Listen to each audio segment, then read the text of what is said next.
This is Cap TV, Channel 35, serving Yakima.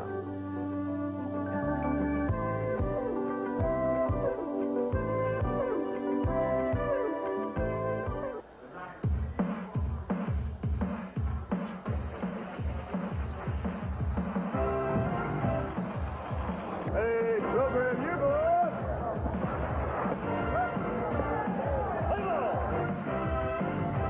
Hit the ball! Get ahead! High in the air to deep left field. A grand slam! Get away, Bobby!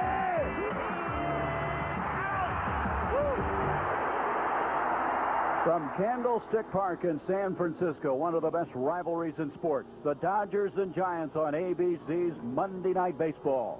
The Dodgers, one of the most surprising teams in baseball. They lead the National League West by 6 games over the Astros, and they're 7 games up on the San Francisco Giants. Hi, everybody. I'm Gary Bender. After 2 disastrous seasons, the Dodgers have been in first place for 2 months. That despite losing Alfredo Griffin to a broken hand on May 21st, and Pedro Guerrero having all kinds of problems with his neck. He's been in the lineup since June 5th. Joe Morgan, many people felt without Pete, the Dodgers couldn't stay in first place. Well, Gary, I was one of those people that thought that they could not win without Pedro Guerrero. But the reason they have been successful is the play of Jeff Hamilton and Dave Anderson. These 2 guys were utility players. Now they're starting players, and they're performing very well. The general manager of the Giants, Al Rosen, says the Dodgers are catchable. Well, I agree with him, but it will take a team playing consistent baseball over a 4 to 5 week span, and no one in the West has been able to do that so far this season. Well, the Giants have been very sporadic offensively, but remember last year they didn't get it together until August. Well, on August 8th, they took off. They won 37 out of their last 53 and won. A historic moment coming up on August 8th. The Cubs under the lights for the first time. They practice today under the lights. Let's go to Wrigley Field. Here is Al Troutwig.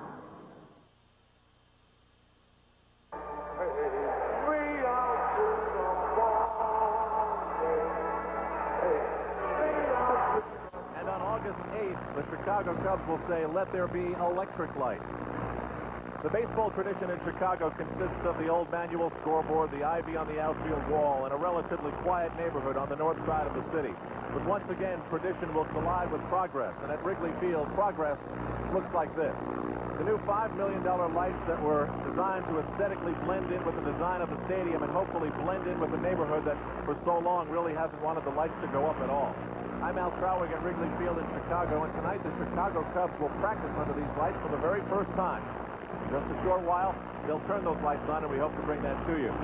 5,000 people have paid $100 tonight to attend this first practice. It'll all go to charity, and all this attention is due to the fact that we've been waiting for lights for 53 years. The first time they played baseball under the lights was 1935, when the Reds hosted Philadelphia at Crosley Field in Cincinnati. Were it not for World War II, it was a trend that would have included Wrigley Field. But the structures destined to hold the Cubs' lights were made of steel. The Wrigley family donated them to the war effort. The year after D-Day, 1945, saw the Cubs play in their last World Series versus the Tigers. All games were played in daylight as the Cubs lost in 7. 3 years later, Briggs Stadium, now Tiger Stadium, became incandescent as the last original stadium to add lights. Meanwhile, Wrigley remained as it was in 1914, lightless, as stars like Mr. Cub Ernie Banks were illuminated at home only through their efforts and the sun. For all the big plays of Banks and Billy Williams, the bleacher bums got tan, but never saw the Cubs win the big ones. 1984 was the Cubs' most recent chance, but 2 afternoon wins at home were not enough to help the Cubbies beat San Diego in the NLCS. By then, the pressure was already building as baseball, television, and Cubs management screamed out to turn on the lights. Now, after all the political wrangling, the Cubs will play 7 home games this year under the lights, which is exactly the same number the Reds played their first year at Crosley Field under the lights. No more than 18 in any given season between now and the year 2001, and all the people in the neighborhood get special parking permits so that they don't feel as badly as they do. Now, joining me is Andre Dawson and Mr. Cub, Ernie Banks. Now, Ernie, you got to play many a day game here, never got to hit a home run under the lights. But tonight in the ceremonies, they're going to give you and Andre and Billy Williams and Ryan Sandberg a chance to poke the first home run out of you under the lights. You think you have it in? Well, I'm looking forward to it now. It's a great thrilled to be here and have this opportunity. I'm looking forward to playing with my partner, Andre Dawson. He's on my side. Andre, the feeling is that the Cubs need this to help them perform better. It's been looked at in the statistics over the years that the Cubs have failed late in the season because they're so tired after all the games in the sun and the high humidity. Can this really help the team, do you think? I think following a long road trip and you come in after a night game, it helps your body just recuperate a little bit longer. If you play a night game, following a night game, and I think that when you run into the heat and humidity during the summer months, it allows you to recuperate just a little bit more. And then, you know, when you get into postseason play of that, taking life somewhere somehow has to come into the picture. Quickly, I know you came here to play day baseball. Is this okay with you?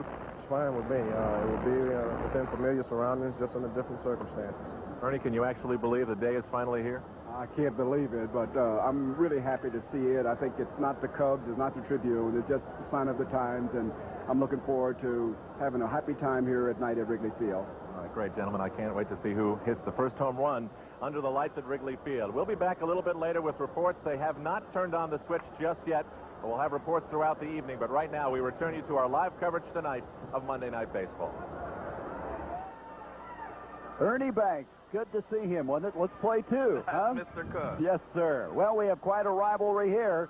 It began 98 years ago, the Giants and Dodgers, way back in the days of Brooklyn and New York. It's Roger Craig of the Giants, Tom Lasorda of the Dodgers. And Fernando Valenzuela, who's gone 6 starts without a win, will be starting for the Dodgers. And Kelly Downs, very, very talented for the Giants, looking for his 10th win of the year. We'll be back with the start of the game in a moment. ABC's Monday Night Baseball. This ABC Sports exclusive is brought to you by the Heartbeat of America, today Chevrolet. By AT&T, the right choice. By Kellogg's Raisin Bran. And by Bud Light. Everything else is just alike.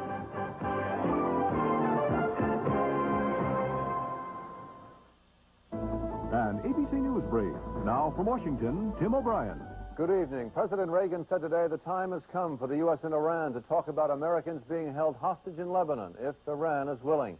That followed disclosures. The U.S. sent a message to Iran last week suggesting talks aimed at normalizing relations. A series of forest fires have burned some 40,000 acres of Yellowstone National Park. Later on Nightline, will giving clean needles to drug abusers help stem the AIDS epidemic?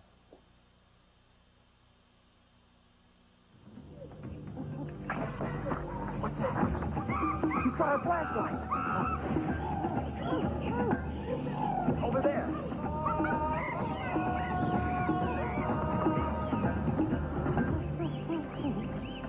Good, Monkey.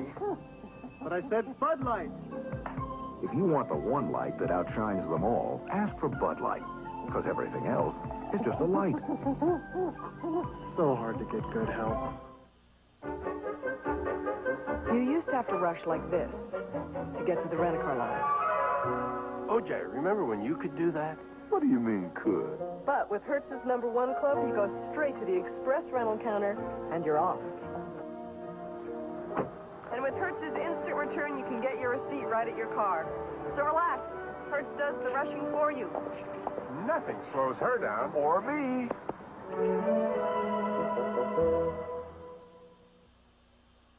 Two scoops. You know what I wish, Stella? I wish Kellogg's would stop making Raisin Bran. Just for a day. I know. I can't keep up anymore. I know. Kellogg's Raisin Bran. They ought to call it Kellogg's Raisin Raisins. With all those raisins, that's what you're going to taste. I know. Taste the fruit of a raisin broker's labor. 2-scoop Kellogg's Raisin Bran. The cereal that tastes like raisins. The fans' favorite pastime. We want to keep it a good time for everybody. At baseball stadiums across the U.S. and Canada, there's a new team spirit. We want you to have fun at the game. We want you safe on the road, because we want you back. Everybody's pitching in to keep drinking from spoiling a good time. Responsibility. That's the spirit. So when you make your run for home, we know you'll be safe. Get the team spirit. Team techniques for effective alcohol management. The preceding message was furnished by Major League Baseball. This is the last stop on a long road trip for the Dodgers. They're 9-3 on this current road trip. They open a 4-game series against the Giants. They're 7 up on the Giants and 6 up over the Houston Astros. Let's take a look now at the starting lineup. Steve Sachs having a sensational year leading off. Franklin Stubbs will be at first base. Kurt Gibson, the big difference in the Dodgers, batting third. Mike Marshall will be in right field. John Shelby returning to the lineup after the eye injury. Mike Scioscia will be the catcher. Jeff Hamilton will be at third base. Dave Anderson, the shortstop, and Fernando Valenzuela, who hasn't won since June 14th, will be on the mound. And the Giants defensively will have Candy Maldonado in right field. Brett Butler will be in center field. Mike Aldrete is in left field. Kevin Mitchell is at third base. Jose Uribe will be the shortstop. Robbie Thompson will play second base. Will the Thrill Clark is at first base. Behind the plate is Bob Melvin, and on the mound, right-hander Kelly Downs. Kelly Downs, who's had 2 2-hitters and 2 3-hitters this year. A 9-8 record, and they feel that he might have the best stuff on the Giants staff. Very talented right-hander. Well, Steve Sachs getting ready to face Kelly Downs, and this is what he thinks about him. Well, Kelly Downs, he has outstanding velocity, number one, on all of his pitches. Number two, his best pitch would probably be his split-finger fastball. When he's throwing this ball over, he's really tough to beat. And I think, thirdly, he throws an excellent sinking fastball into the right-handed hitters. And when this pitch is working for Kelly, then he's probably got the best stuff on the club. Steve Sachs over 300 average-wise as Downs warms up, and he's ready to go. And I think Steve Sachs said it all, Gary. When Kelly Downs is right, there's not a better pitcher in the National League. He has just not been as consistent this year as the Giants would have liked. But he does have great stuff, probably throws the hardest on the staff, and, of course, has the best breaking ball on the staff. Well, the guy that's going to be watching those breaking balls behind the plate is the crew chief, Doug Harvey, a good friend of yours, Joe. Yes. Jerry Crawford will be at first. Greg Bonet will be at second, and Bob Davidson at third. What'd you tell me? Doug Harvey calls everyone son? Everyone is son. You ask him about a pitch, he says, it was a good pitch, son. There you see Fernando Valenzuela. Well, when you think of the Dodgers, you think of Tommy Lasorda. And, hey, he's trying to get that guy ready to play at an early age, isn't he? Is he running for office? Well, he signed an extension on his contract. He's looking for new players for the Dodgers in the future. His contract extended through 1990 as well as the coaches. And he was holding court as he came down to Candlestick.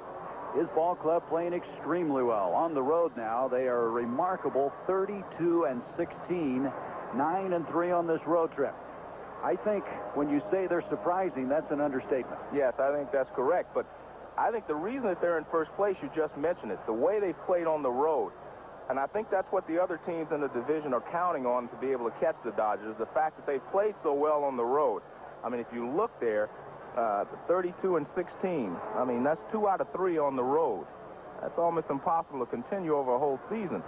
And over a whole season, statistics will usually pan out and the percentages will come in. And I'm sure that the other 3 teams that are chasing the Dodgers, the Reds, the Giants, and the Astros, feel like the Dodgers will go into a tailspin on one of their future road trips, and that's when they'll have to overtake them. The interesting thing about those numbers you just saw, one more win by the Dodgers on the road, and they matched their entire output of a year ago. So Lasorda was grinning from ear to ear as he came in here. His ball club started so effectively after the All-Star break. And Roger Craig, his counterpart, of course a former Dodger, pitched for the old Brooklyn Dodgers before they headed out west. And Roger's team, you've got to remember, really did not get above the 500 mark last season until August 8th. Well, as I mentioned earlier, after August 8th, they played great baseball. They won 37 ball games and only lost 16. And that's great baseball down the stretch, and they just pulled away from the rest of the division. Kelly Downs is a 27-year-old. He's 6'4". He weighs 200 pounds. He's a native of Utah, grew up in the Salt Lake City area.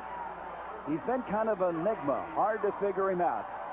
He can be very, very good, or he can be very, very ordinary, almost to a state of frustration for the Giants. Well, I think he has been a little frustrating to the Giants. However, when they see him pitch a two-hitter and one-hitters and pitch shutouts, as he's done the last couple of years, they're willing to wait on him to become consistent. And since this is the Dodgers and the Giants, you know, Sandy Koufax was not real consistent at the beginning of his career. All of a sudden, everything fell into place and became a great pitcher. And I think the Giants are counting on Kelly Downs to all of a sudden get over the hump and be consistent. You see some pretty fast company he's with as far as the shutouts are concerned. Roger Clemens is going tonight for the Red Sox, so we'll keep you posted on all that activity back east. Well, these two clubs have 14 games remaining. They opened the season against each other. The Giants won opening day 5-1. The Dodgers won the other 3. And what's interesting about that, Joe, is these two clubs then will meet the last 2 weeks of the season. Yes, and the last 3 games, I think, are in Los Angeles, or here at San Francisco, I should say. And I think they're hoping that those games will mean something. Right now, the Giants have to make up some ground. This is a very key series for them. They will be playing a 4-game series. They have to win, in my opinion, 3 out of the 4 ball games to get back into the race. Well, Roger Craig said a split wouldn't help us. Well, tell me about Candlestick Park. You've played here. You always hear all the horror stories about the wind and all the problems that you could incur. Well, it can be a great ballpark when the wind is calm. And as we can see, it's a very ordinary ballpark. 335 down left, 335 to right, 365 in the power alleys, and not too deep a center field of 400 feet. But where things change is when the wind is blowing. The wind can be very calm here, or it can blow straight out. And you can't always tell by the flag. As we see here, the flag is really not blowing very briskly. But all of a sudden, you'll look out there and the flag will be completely straight, blowing straight in from the outfield. There you see it whip up again. But that's what makes this ballpark tough. The winds change every 5 minutes. Let us bring you up to date on something that happened yesterday in Busch Stadium in St. Louis. If you haven't watched, we're going to show you Will Clark and his feud at second base. We'll pick up the action. Clark headed to second base on a ground ball by Candy Maldonado. He slides, hits Jose Oquendo. You can see a little pushing, a little talking going on. If there's any hard feelings that I have for Ozzie, it's I wish he'd had a little bit more guts and tried to hit me in the face instead of in the back of the head. So Ozzie Smith coming from behind, he ended up with a split lip, as did Maldonado. But Will Clark actually playing the game tough. There was nothing dirty or illegal about the slide. It was not an illegal slide. It was a hard slide into second base, and that's the way you play baseball. Steve Sachs will lead off for the Dodgers. Franklin Stubbs to follow, and Kirk Gibson batting third. And Sachs just having an outstanding season, hitting .302 at game time. And he's also been getting a lot of clutch hits. I think that is the difference between Steve Sachs this year and the last couple of years. Even when he was hitting for a high average before, he wasn't always coming through in the clutch. Now he's become a very good clutch hitter. Well, he said he had the same feeling he had in 1986 when he was second in the National League in batting with .332.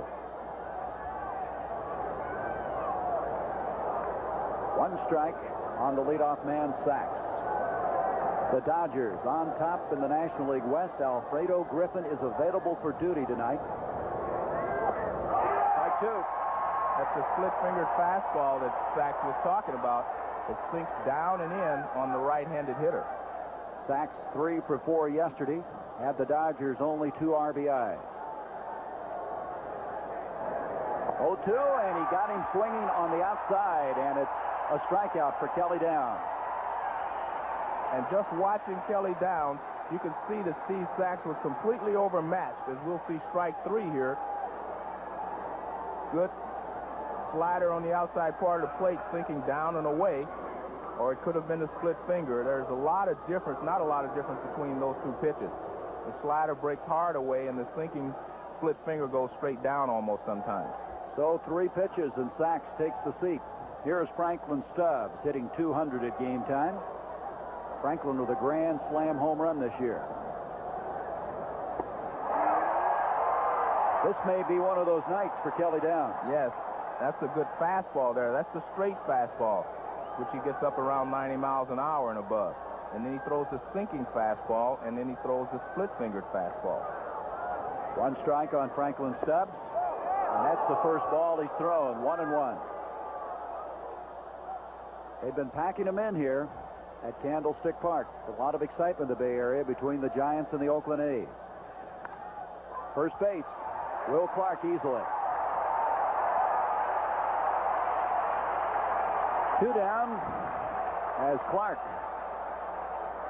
after that altercation yesterday, had a little fire in his eye when we talked to him before the game.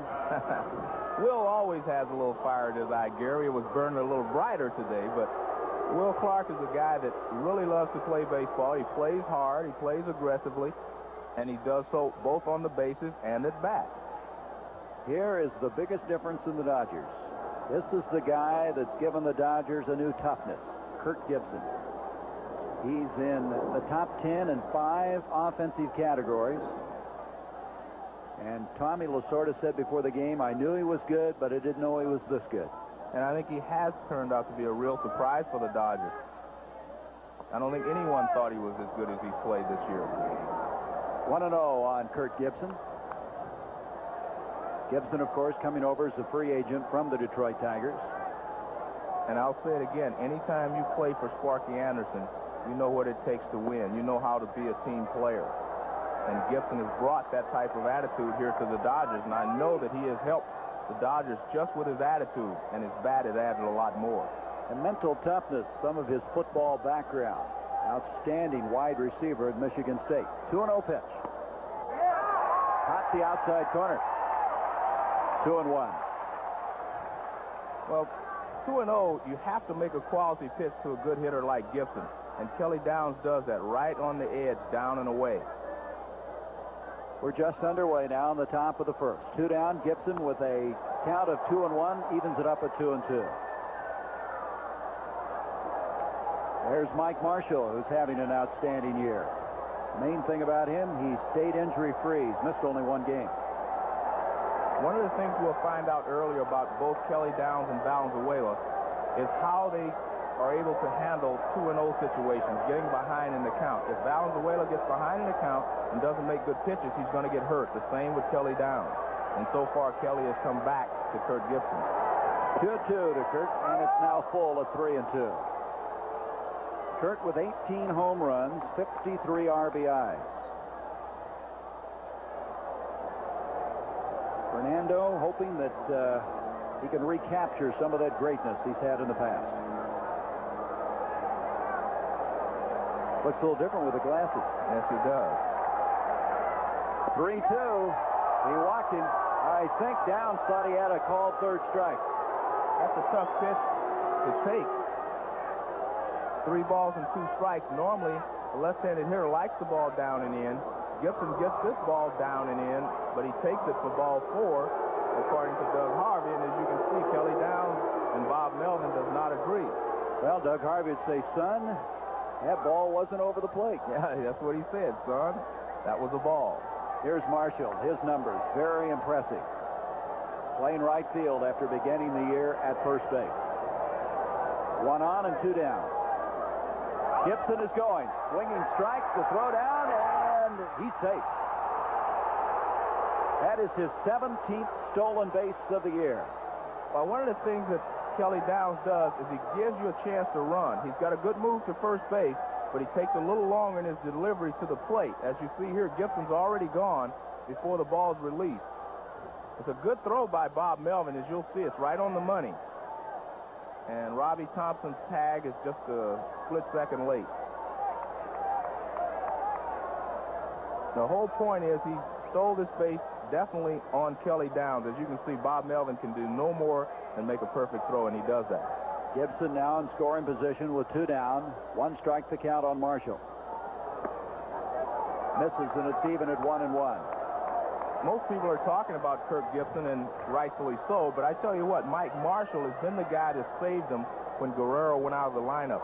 He has been able to hit behind Gibson and protect him, and he's also leading the team in runs batted in. So he's been really the guy that stabilized them after Guerrero's been out of the lineup for so long. On the other hand, the Giants are having trouble finding a guy behind Will Clark. And there is the tale of the 2 cities. 2 down, 1-1 on Marshall. Popped up. Clark battling the sun, and they get out of the inning. So Gibson is left on. Down. Has gone a half inning, looking pretty effective. If you're a business person and you're making a long-distance call, to call your customer, to call your supplier, before you hit that 11th digit, We've mapped out that entire call across the network, irrespective of where you're calling. You've got 21 different paths to get there. Okay, that's important from a reliability point of view. We've checked the quality of the circuit you're going to be on before you actually start speaking. We've done a service check. We're actually doing 75 million service checks per day, because that's how many calls we complete. I don't think most people realize that.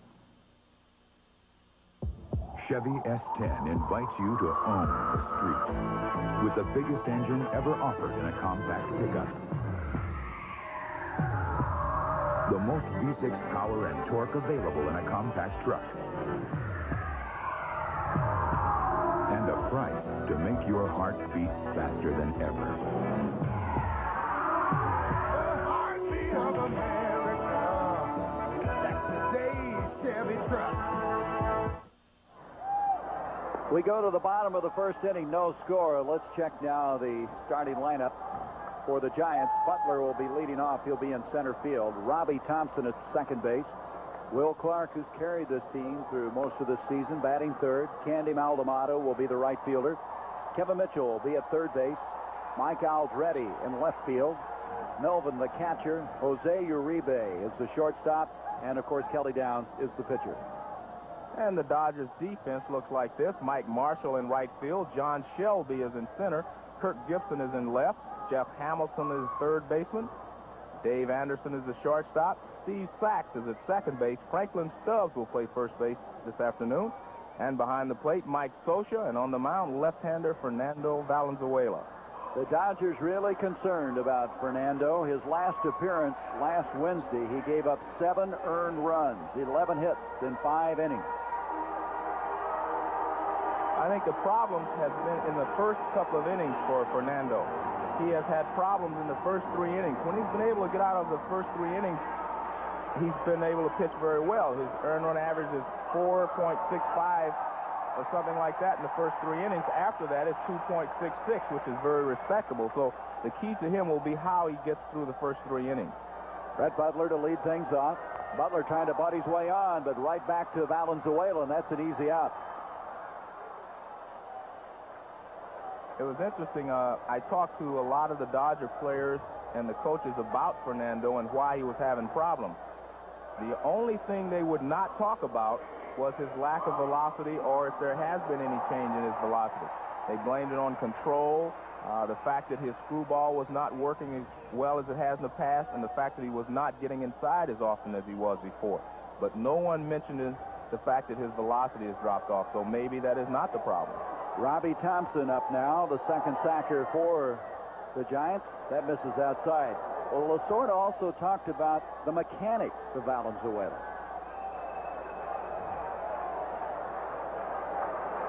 Robbie swinging through that one, and the count goes 1 ball, 1 strike. Robbie Thompson has been around the 300 mark most of the season. He would have played in the All-Star game, but elected instead to have some attention to that chronic back problem. Outside, 2-1. What we see here from Fernando against Robbie Thompson is all screwballs so far. That's fine if you can throw them over the plate, but when you have to throw a fastball, then what happens? 3-1, he's behind, and now he will have to throw a fastball, and we'll see where he tries to spot it. Fernando's ratio of walks, strikeouts certainly have not been good this year. He's going to try to go inside with the fastball. He missed. Thompson's on. Well, let's get a closer look at Valenzuela.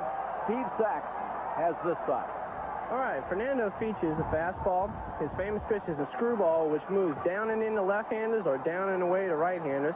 He has an overhand curveball. It's pretty much breaking straight down. And he also came up with a slider last year that he's throwing to left-handers now, which is pretty flat and breaks away from lefties and into righties. That obviously was Will Clark, not Steve Sachs. As here comes Will Clark to the plate. And he's getting a standing ovation from the home fans behind the plate. More for his act of yesterday than even the fact that he's done so well offensively this year. A runner on with 1 down. Fly ball left field. Hustling over. Gibson near the foul line, and it dropped in. He misjudged it.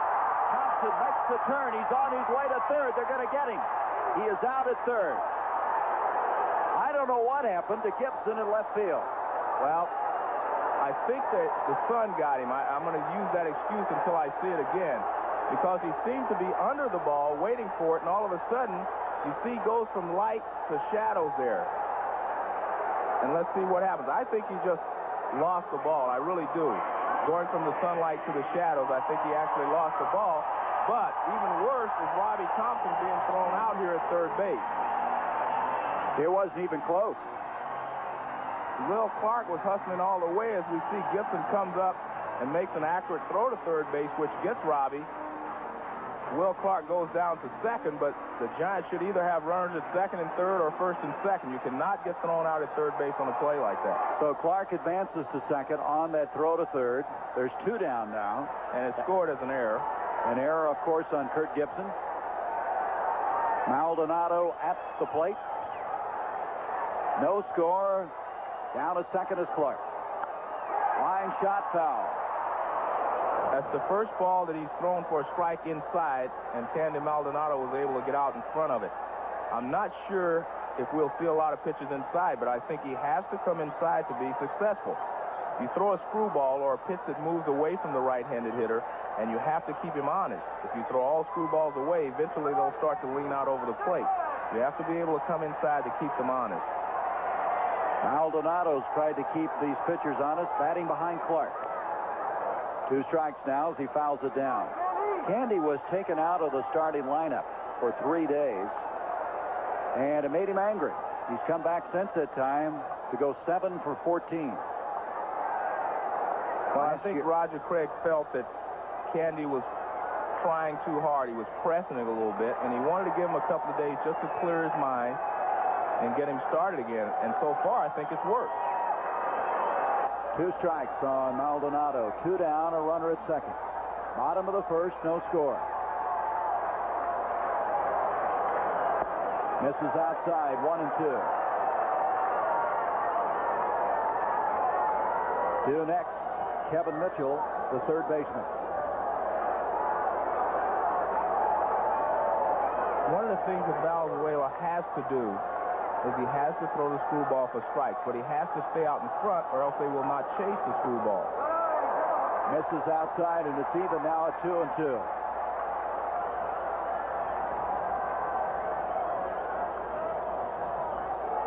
In the past, when Valenzuela was so successful, Gary, when he would get ahead of a guy 1 and 2, he could take the pitch and put the guy away. Now he does not seem to be able to put the guy away when he gets ahead or gets 2 strikes on the hitter. 2 and 2, 2 out. It's full now at 3 and 2. So Clark will be moving in the bottom of the first.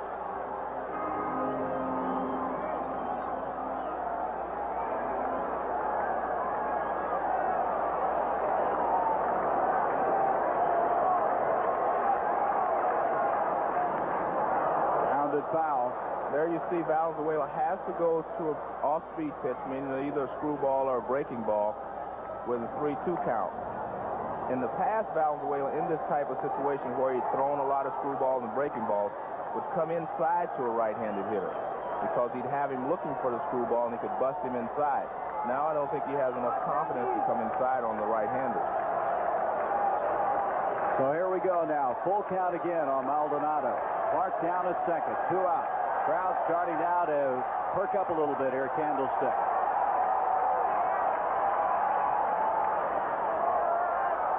Call third strike. Maldonado looks back at Doug Harvey. Valenzuela gets out of a jam. No score after 1. We'll return to Candlestick Park after this message and a word from our local stations. It's time for Lifestyles of the Original Party Animal with the Grand Poobah of Partyometry, Bud Light's own Bud McKenzie, as he's planning tonight's Big Bash. His fans watch as he pans his way to party elegance, a facial and massage, and Bud McKenzie is ready to party. And Spud parties with only Bud Light. He knows everything else is just a light. They're an unusual pair of co-stars. Tomorrow go on the set with Arnold Schwarzenegger and Danny DeVito. And what's it like to take a hike on a bike? We'll find out tomorrow on Good Morning America. When it gets hot, people will do just about anything to stay cool. They don't care what it is, as long as it's quick. But the smart thing might be to get a heat pump, because it not only heats in the winter, but it keeps you real cool in the summer. And now the really quick way to get a heat pump is to call an H-Pro dealer. He's a certified expert in heat pump applications. So call today for the dealer nearest you and get cool in a hurry. Finally, someone has done something about making the convertible affordable. A very special purchase of 10 low-mileage reconditioned 87 Ford Mustang convertibles has just arrived at Ron's Quality Cars. Now, these cars must be sold immediately. So, for the next 7 days, you have your choice of these gorgeous convertibles for only $199 a month. Let me repeat that. Your choice of 10 Mustang convertibles, only $199 a month. Now, this is the best price anywhere on cars like these, but you must hurry because this sale positively ends Wednesday, July 27th at Ron's Quality Cars, just 6 blocks south of Valley Mall. For all your local sports, Bob Romero, News 35.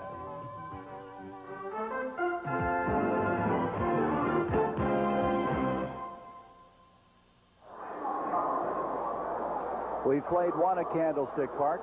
John Shelby, Mike Scioscia, and Jeff Hamilton to face Kelly Downs. Shelby back into the starting lineup after that eye injury. He had an at-bat yesterday. Misses outside. Quite a bit of confusion centering around Shelby. They thought they were going to put him on the disabled list. Didn't, because the eye was coming around a lot quicker than they anticipated. There's a call strike, and it's 1-1. What happened is he fouled it down on the plate, bounced up and hit him in the eye. They're glad to have him back in there. Well, I think they really need John Shelby. The Dodgers have not been hitting well over the last few ball games, but they've been getting great pitching, as the Dodgers normally do. And the pitching has been the thing that held them together on this last road trip. How about the bullpen? 32 saves, matches their entire output of a year ago. 2-1, foul back, 2-2. See the difference there between Downs and Valenzuela. When Downs gets in trouble, he can reach back and throw the fastball. At least try to get it to a spot inside or outside. Valenzuela so far has not used his fastball when he's gotten behind in the count. Full now at 3-2 on Shelby. Shelby still with the longest hitting streak in Major League Baseball this year, going 24 games.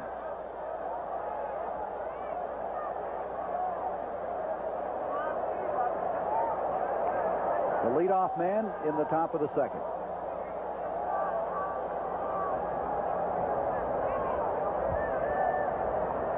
3-2, and we'll do it again. Shelby is one guy who's responded so well to Tommy Lasorda. Rick Dempsey pointed that out, coming over from Baltimore, where he played with Shelby, that Lasorda kind of brought Shelby out of his shell. He is a very quiet individual, real nice guy, but he's just a little bit on the shy side. Now, here's something you're familiar with. Some debris blowing around through Candlestick Park. Well, it'll change directions 3 or 4 times before it crosses the field. That is a piece of paper. And I think that's what I was talking about. If you look at the flag now, it's blowing straight out to left field. We'll look at it again in about 5 minutes. It'll be blowing in the opposite direction, maybe. 3-2 again, and he got him.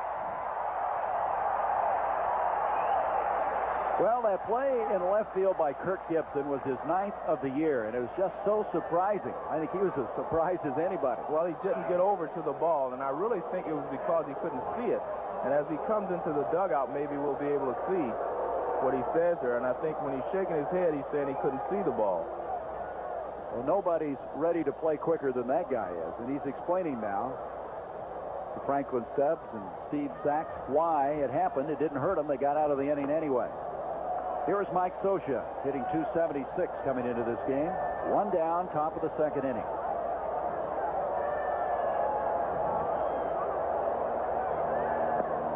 Scioscia, the quiet leader on this ball club, says that the Dodgers have the best bullpen since he's been with Los Angeles. 9 years. Second base, Thompson.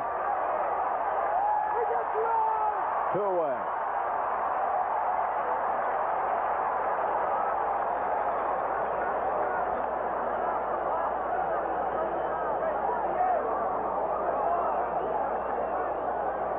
Jeff Hamilton now will come up. Hamilton, of course, one of the amazing stories for this Dodger ball club. Playing third base with Guerrero out of there, and there's still talk of he remaining there at third and Pete going to first base. Well, I'm sure Guerrero will play third base when he comes back. I mean, first base, I'm sorry, when he comes back. Because Hamilton not only has played well there, he's chipped in a little bit offensively, but he played very well defensively. Left field, hustling back, and it's over the head of the left fielder Aldretti up against the fence and into second base with a stand-up double. Here's Jeff Hamilton. There you see a ball that was definitely affected by the wind blowing straight out to left field at that particular time. It was a line drive, and it just shot over Aldretti's head. He had no chance. You see him going back, but the ball is really just taking off. And I'd have to attribute a lot of that to the wind. It was just a normal line drive to left field, I believe. 10th double of the year for Hamilton brings up Dave Anderson. Aldretti, of course, playing left field since the trade of Jeffrey Leonard to Milwaukee. Your thoughts on that trade?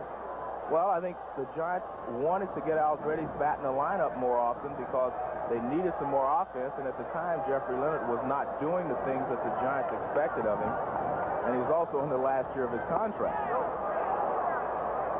1-0 now on Anderson.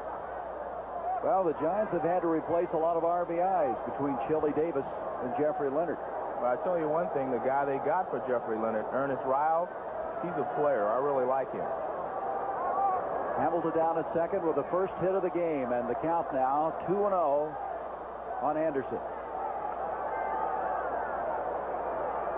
And Fernando's on deck, so they're going to pitch very carefully to Anderson. But Fernando's a pretty good hitter also. They use him as a pinch hitter quite often. So he's not an automatic out.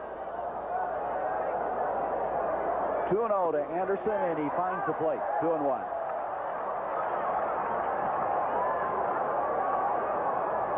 Kelly Downs, they feel, has the ability to be their best pitcher for the next 4 or 5 years, coming into this game with a 9-8 record.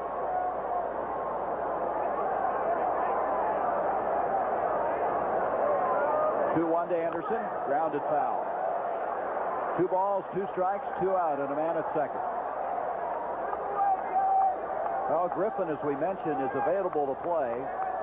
Lasorda hesitant to start him, maybe just bring him in for a couple of innings. And, of course, Anderson, they may see a lack of playing time. Well, I wonder if they would move Anderson over to third base for a little while and maybe platoon he and Jeff Hamilton, even though they're both right-handed. 2-2, just missed. Downs thought he had him, and it's full now at 3-2. Joe, the question you always have is, when you're going well, you don't want to mess too much with the chemistry. And with Guerrero coming off the DL soon and Griffin back, it's always a tough call. Well, I think it will be a tough call for Lasorda, especially if they still have a comfortable lead when Guerrero gets back and Griffin comes back. Struck him out. So 2 strikeouts in the inning. Third for the game. Downs, after giving up the double to Hamilton, gets out of it. Bottom of the second, no score.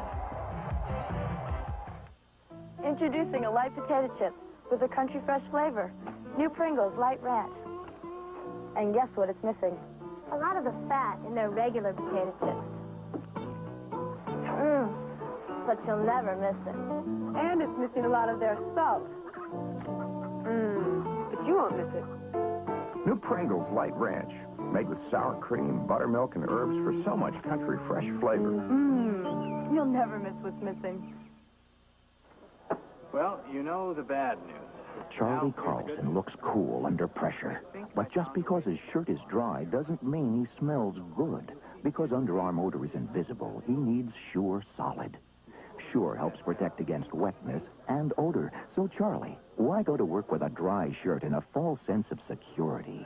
Tomorrow, use Sure Solid and be just as sure about odor as you are about wetness. I hear we have a new vice president. Thanks.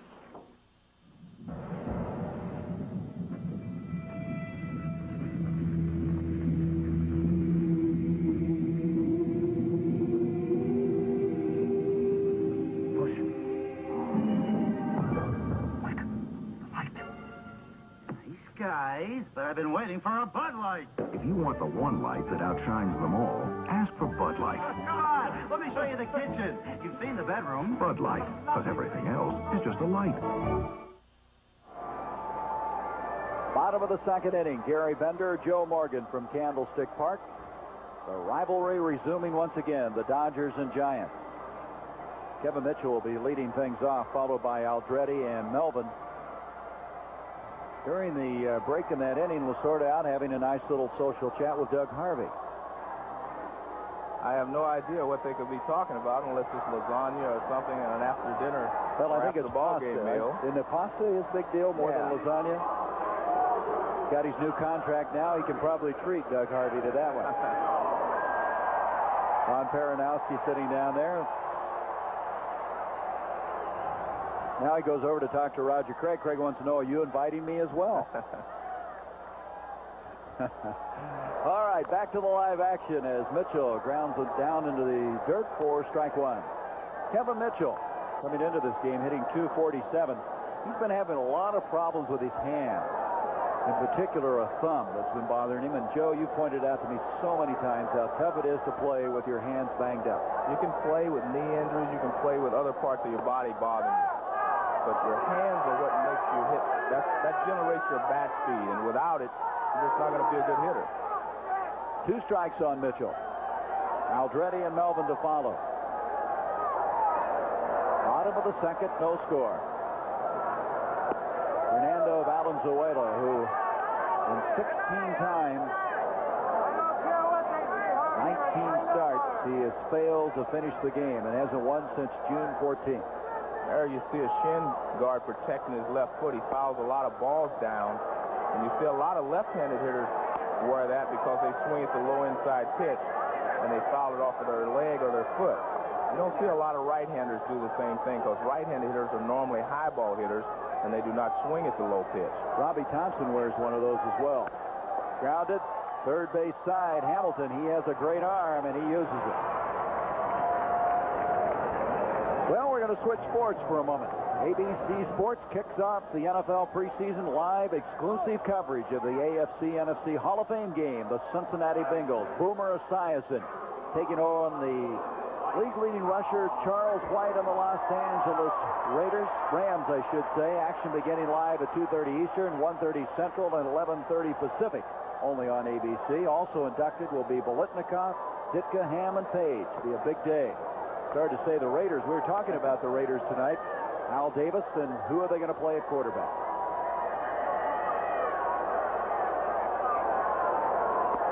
Outside, and Fernando may have hurt himself a little bit on that pitch. Well, a lot of times a pitcher will get his spike caught in the dirt and it doesn't give. And he has to try to get his balance back another way. Usually your spike just kind of glides through the dirt. There you see him look up into the sky. And he probably got a lock there for a second. Socha was concerned. He came out to see. There you see he tries to turn his foot and it doesn't really turn properly. Anyway, during that break, Aldretti went over. Got some pine tar on the bat. There you see Fernando Valenzuela. He works from the extreme third base side of the rubber. The reason he does that is he gets a better angle on the right-handed hitters for his screwball to break away. Got it over for the call strike. Steve Carlton, to show you another example, worked from the first base side because he threw the slider breaking into the right-handed hitter, and he got a better angle for his slider.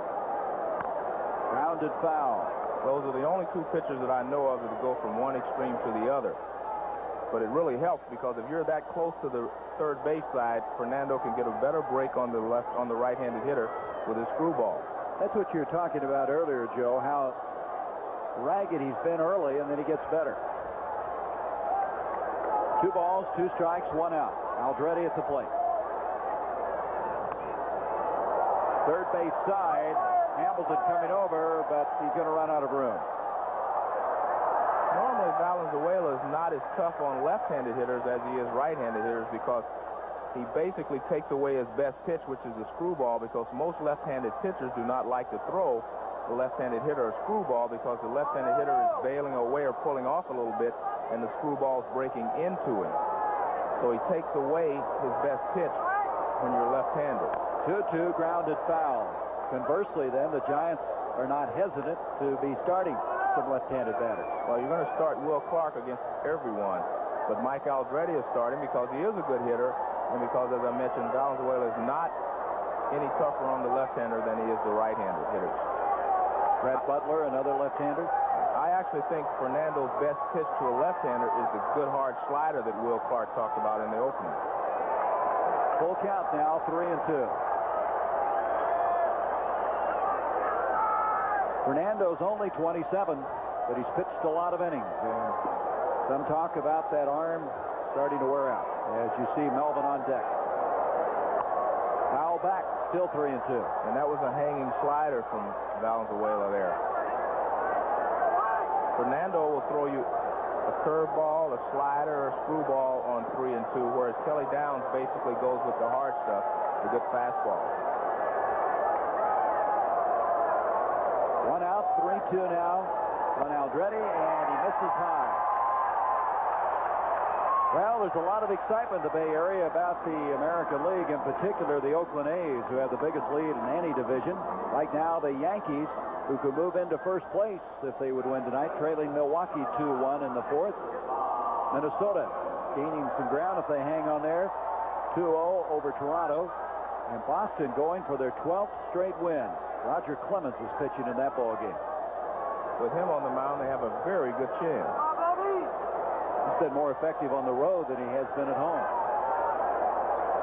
So Aldrete now down at first. One down. Bob Melvin, the catcher, up, and they've got him trapped. Got him picked off. The throw coming to Stubbs. Stubbs playing catch, and he's eventually run down by Steve Sachs. You described that well. They're playing catch. That's not the proper way to handle a rundown. But they look completely confused, and there you see Roger Craig just shakes his head. Someone missed the sign.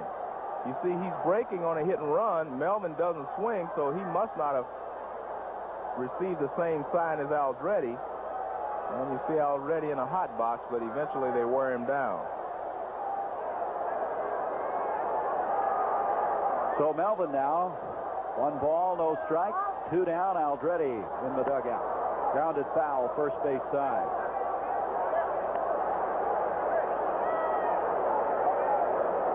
So the base on balls by Aldrete does not come back to cause Fernando any problems. They're going to score that last play, if you want to keep score with us, 2 to 3 to 4, and then 3 to 4. And they were playing catch. It's not the left fielder's night so far. Melvin grounds it down. 2-2. Gibson's missed a fly ball in the left, and now Aldrete's picked off. There you see Gibson. You go and tell him he made the error. I'm not going to. He's standing in the shadows now, and there's a lot of sunlight out. Ball hit to his left. He'll have to run and pick it up into the sunlight. That's going to drop in for a base hit. Melvin makes the turn, and he looked like he might think of going further, but he'll hang on with a single. Doesn't that always happen? Right after there's a blunder on the bases or something, to retire a runner on the bases, the guy gets a base hit. Jose Uribe now will come up for the Giants. First hit for San Francisco. 2 down with Uribe up. This guy, what courage he has shown. Uribe, of course, losing his wife to a very tragic incident. She's given birth to their young son and died of a heart attack. And he's come back and played very well despite all of that. Well, I think he feels this is the best place for him. It keeps his mind off of the tragedies that have happened in his life. Fouls it back.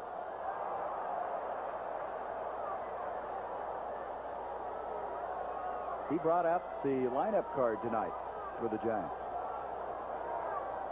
Pesky hitter. And you feel a vastly underrated defensive player. Well, I think only Ozzie Smith is a better defensive shortstop than Jose Uribe. 1-1 on Uribe. There you see he's learned to hit Valenzuela. 5 for 5, not bad, huh? That's why I say it quite a few at-bats before you can tell if a guy's going to have success against the pitcher. You cannot usually tell in 5 to 10 at-bats. It takes about 25 at-bats. 1-2 on Uribe with 2 down. Down at first base with a base hit is Bob Melvin. See the shadows now starting to increase down the left field line. Game starting 5 o'clock here on the West Coast. 1-2. Center field. Short. Shelby having to hustle in. And that'll end the inning. So kind of an unusual inning. They walk Aldretti. He's picked up. Melvin singles, but still no damage. No score after 2. Hello. Ed's relatives are still with us and have become big fans of our Bartles & James premium wine coolers. His cousin Mason says our Bartles & James Original Premium is the finest product of its kind, bar none. His grandnephew Wyman says he prefers the lively, fresh berry taste of our Bartles & James Premium Berry. Well, these James family arguments can get pretty heated, so I'm staying out of it. Thanks for your support. Fixing this water damage will cost $1,200. Could I have prevented it? New improved Thompson's Water Seal could, with 50% more active ingredients for better waterproofing on wood, brick, and concrete. Thompson's Water Seal, a great defense against repair expense. Into the land of heartburn comes the first liquid antacid without that liquid antacid taste. A really good-tasting liquid that puts out heartburn's fire. New Tums Liquid. It works. It really tastes good. A lot of folks drive off on vacation without knowing what to do or who to turn to if they run into trouble far from home. I'm State Farm Agent Steve Rose, and my policyholders know that almost anywhere they travel, they'll find a State Farm agent nearby, ready to help them get back on the road. It's part of the good neighbor service we're so proud of. For auto, home, life, or health insurance. Like a good neighbor, State Farm is there. This is Al Trautwig live at Wrigley Field in Chicago. Let the record officially show that the lights first officially came on at Wrigley Field at 7:45 Central Time. They've tested them a handful of times before, but tonight, under the lights, the Cubs will take batting practice for the first time officially. We'll have more later. Right now, back to Gary Bennett. Al, thank you. Kind of funny, isn't it? Isn't it strange to see lights in Wrigley Field? Well, I guess it will be when I first get there. But I tell you what, I think, as Ernie Banks said, it's not the Cubs, it's just the way that baseball has progressed. And they need lights in Wrigley Field to stay, in contention. I think Andre Dawson also said it very well. He said they'd come off a long road trip and have to go out and play baseball at 9 o'clock in the morning. It makes it awfully tough. Well, they're going to have the All-Star game there in a couple of years. Allen away to lead things off. And Uribe comes charging in. 1 down. That'll bring up the top of the order now. Steve Sachs, who struck out back in the first inning. And as I said before, Valenzuela is not bashful at the plate. He's actually a pretty good hitter. Anytime a starting pitcher can hit over 200, that means he's a good hitter, and he was hitting 205 starting tonight's ball game. 300, as a lot of people think, is the barometer for a regular hitter, and for a pitcher, 200 is a good statistic. Sachs taking his time to get to the plate, give Fernando a little time to get back, catch his breath, get in the dugout. Sachs will be followed by Stubbs. This Los Angeles Dodger team so effective on the road. They'll have 15 games on the road after this 4-game series with San Francisco. Thus far, they've won 9 and lost 3.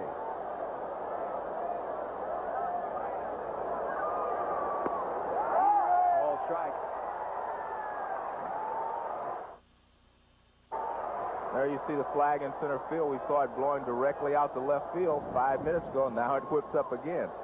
That's what you have to contend with in the outfield, and that's one of the reasons I think Kurt Gibson had problems with the fly ball in the left field.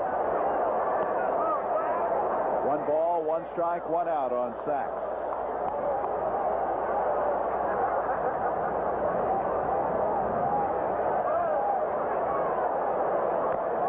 Grounded foul, 1-2.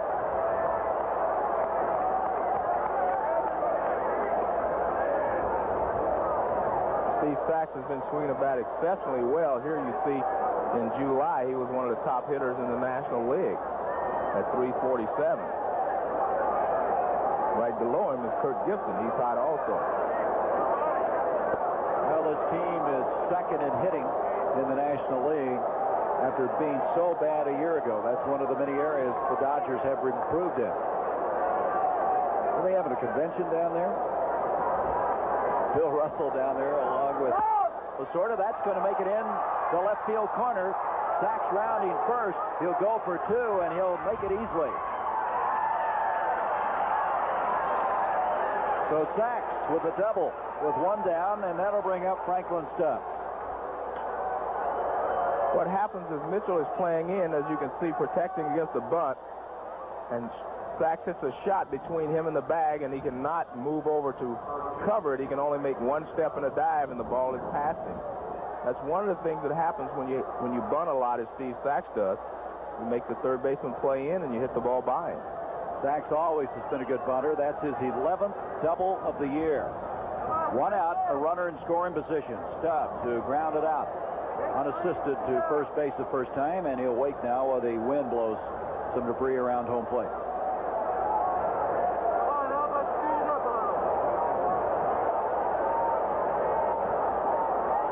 There you see Jose Uribe is playing almost up the middle of Franklin Stubbs, which means he's a pull hitter, and it also means that they will probably try to throw him a lot of off-speed stuff and also pitch him inside.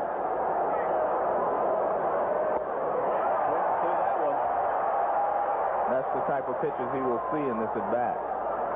Breaking balls down and in, and also fastballs in.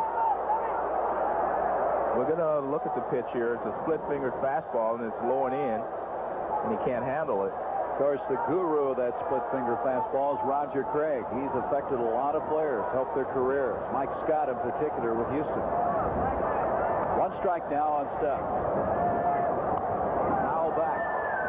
Dodgers have picked up a couple of doubles in this game, one by Hamilton, and now Sachs is down at second base. And if you're a hitter and you look around, you see how the defense is playing you, you can almost, in your mind, know exactly how the pitcher is going to pitch you. As I said, looking out, you could see Uribe playing up the middle. You knew they were going to throw him off-speed stuff inside and also throw him fastballs inside. And the first two pitches have been an off-speed pitch inside and a fastball inside. 0-2 now on Stubbs. And they're staying inside again. Uribe trying to hold Sachs close at second. Outside, 1-2. Downs made his major league debut against Fernando back in 1986. He lost that ball game 2-1. Right now, 0-0.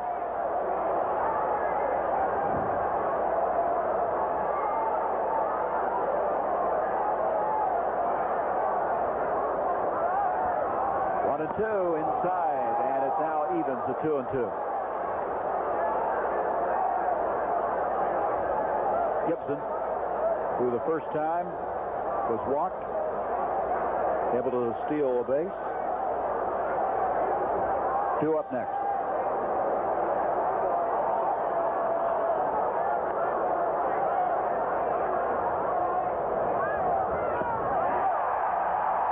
So Downs gets Stubbs.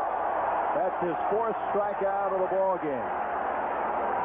They are throwing him off-speed stuff and fastballs all on the inside corner. There you see Melvin set up inside for it, and he throws him an off-speed pitch. That looked like a split finger. And Stubbs was not able to catch it.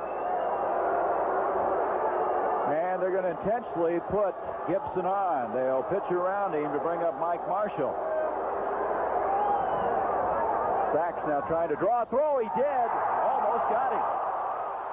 That was very close. Joey Amalfitano, the third base coach, yelling something down at second now. There's no reason for you to even take a big lead at second base. I mean, you're not going anyplace.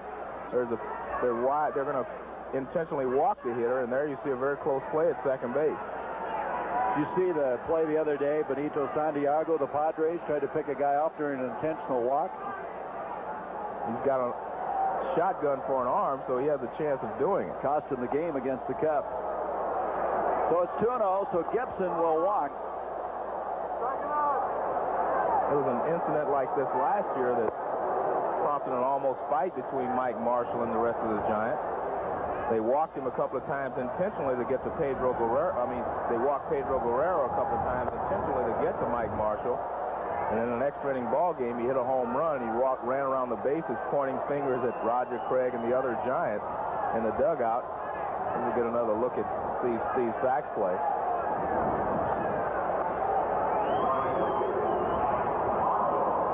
He's trying to draw the errant throw. Didn't happen. Almost got picked up. That's the 12th time that Gibson has been walked intentionally this year. 46th walk overall. Second tonight. So runners now at first and second, 2 down, and Marshall to plate. Marshall having a good year, coming into this ball game with 57 RBIs. That's top 10 in the National League. Chance to do some damage. Ooh, he got ahead of that one, got all of it foul. Well, it's unusual, even though Marshall is a right-handed hitter and you have a right-handed pitcher on the mound, to walk Kirk Gibson this early in the ball game, especially 0-0. And Marshall does lead the Dodgers in runs batted in. And there you see, last week, Marshall was one of the hottest hitters in the National League. So I'm not sure that this is the best thing to do under the circumstances. 1 strike on Marshall. Short right field, Thompson drifting back. So the strategy pays off. Intentionally, they walk Gibson. Marshall pops out. We have no score. A candlestick.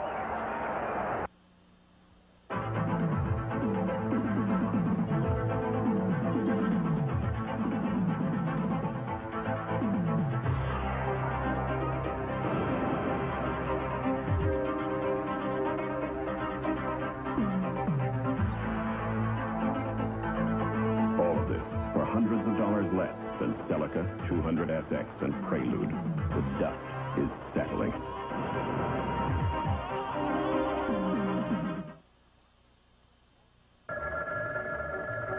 That's him. It's just noon their time. Yes, sir. Listen carefully. If we don't make 500 cases of the burgers by Monday, we'll lose their account. I'll call back later. So? He said if we don't make 500 cases of the burgers by Monday, we'll lose their account. This won't happen if you use our free phone card. For fiber optic long distance that sounds the best and costs less, call 1-800-US-SPRINT. You know what this party needs? Buzz McKenzie. Come on, baby, do it now, Buzz McKenzie. His name is Buzz McKenzie. Party, party. With the party shooting right. A cold light. What's in a party frenzy? Buzz McKenzie parties right with only Bud Light. He knows everything else is just a light. Buzz gives motion to the ocean. The 2 top teams in the NL East battle as the hard-hitting Pirates meet the New York Mets. Or the Astros take on the San Francisco Giants next week on ABC's Monday Night Baseball. Bottom of the third. Well, the best line of the week revolves around Eddie Murray, the first baseman of the Baltimore Orioles. He wreaked havoc against the Minnesota Twins, going 3 for 3. 5 RBIs in the ball game, and his bat, seemingly, Joe Morgan, has come alive. Well, I think Eddie Murray is very important to the Baltimore Orioles, and if he can get hot, they can make up a little ground and finish respectively after that horrible start they had this year. So that was the best line of the week. The dreaded worst line of the week coming up later. Kelly Downs will lead things off for the Giants in the bottom of the third, and Fernando starts him out with a strike. One thing about Fernando, the longer he goes in this ball game without being scored upon, the better he will become, because his confidence will get stronger with each and every inning, because he was racked up pretty hard his last few times out. Downs hitting .211, pretty good hitting pitcher, fouls that one down the right field line. I think it just further develops, Joe, the remarkable year the Dodgers are having. Here's Fernando below 500, Sutton on the DL, Griffin out, Guerrero out, and they're still in first place. Well, you have to attribute that to Tommy Lasorda. He's done a great job managing the Dodgers this year. Swinging third strike, and Socia has to go down to first. Second strikeout in the ball game now for Valenzuela. Well, you mentioned Lasorda. It's been said that he has just masterfully used his 24-man roster. Well, I think he's prepared his roster properly for what has happened. He had the right number of utility players available. He's had the right guy to answer every injury that has occurred to his ball club. And I think that's what a manager's all about, getting his ball club prepared for any adversity that might occur during the season. One down, Butler's up. He tried to bunt his way on the first time. He's had 11 bunt hits this year, including 9 of his last 10 prior to the first inning. So with one down, he'll be followed by Robbie Thompson. Stubbs. Valenzuela, he won't get there in time.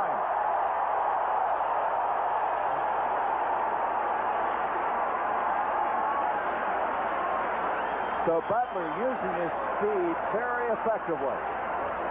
That's a play where I think Franklin Stubbs has to let the second baseman make the play.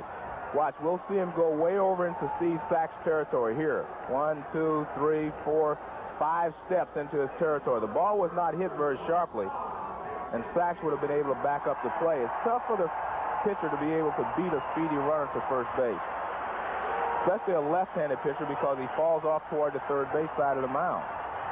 So Butler is on with one down. Here comes Robbie Thompson. That is his 1,000th career hit, and that's what all the response is about here at Candlestick Park. Butler, of course, playing at Atlanta, last year with Cleveland, and now with San Francisco. Fernando has a good move to first base. He's not very easy to run on, but if you know his motion, you should be able to figure it out and get a good jump, because he does have a high leg kick, but he's very deceptive in when he's going to the plate and when he's coming to first base. Butler this year, 23 stolen bases. He has been caught 11 times. He has been the kind of guy each year that's been very consistent on the base paths. 4 straight years, he's able to steal 30-plus for the Cleveland Indians. Fernando back again.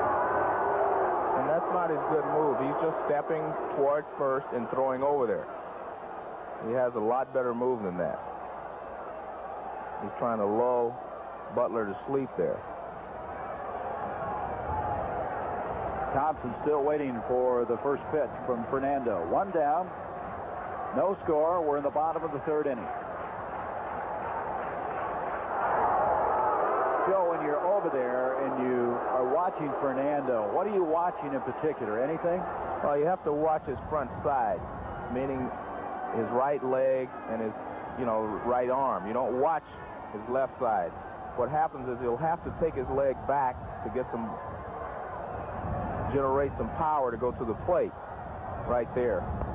And when he comes to first base, he just steps over there. It's a shorter step. So you really have to watch his front side, because it has to close to come to the plate, and it steps towards you to go to first base. So Fernando now 1-0 on Thompson. One down, Butler at first. Hits are even in this game as Fernando goes to Stubbs again. Watch his right hip. He doesn't close it when he comes to first base. And to come to the plate, he has to close it to get some momentum to go to the plate.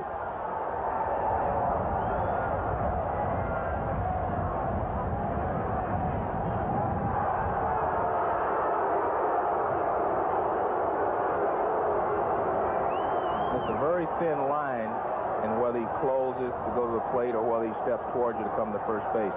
That's what base stealers get paid for, being able to read that movement.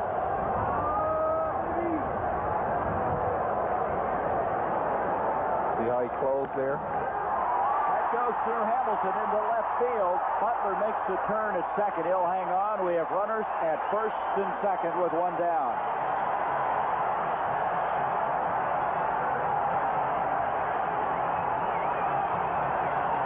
Hamilton just couldn't get the glove down. Well, I think he felt the ball was hit sharper than it really was.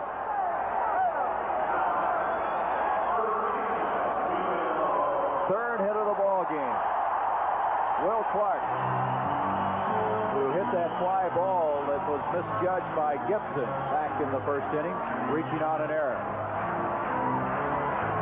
Runners at first and second. Butler down at second. Thompson at first.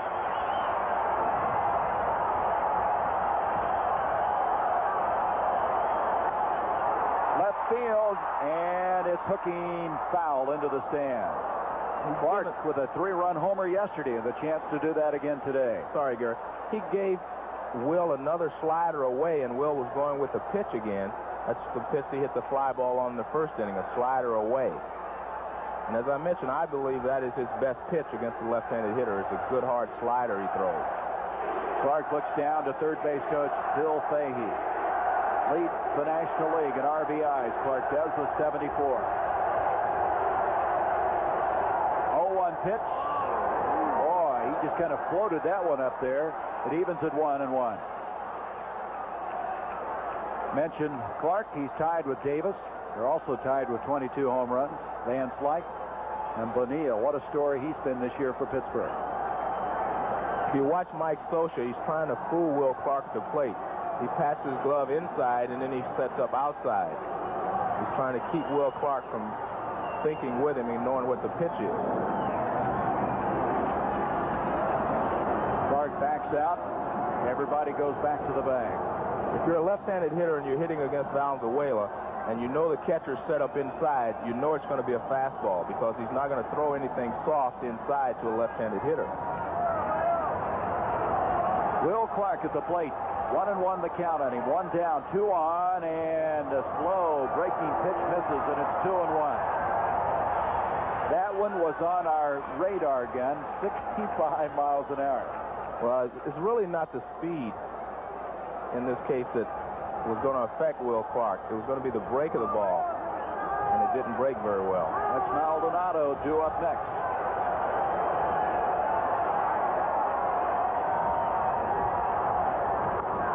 Fly ball, right field foul.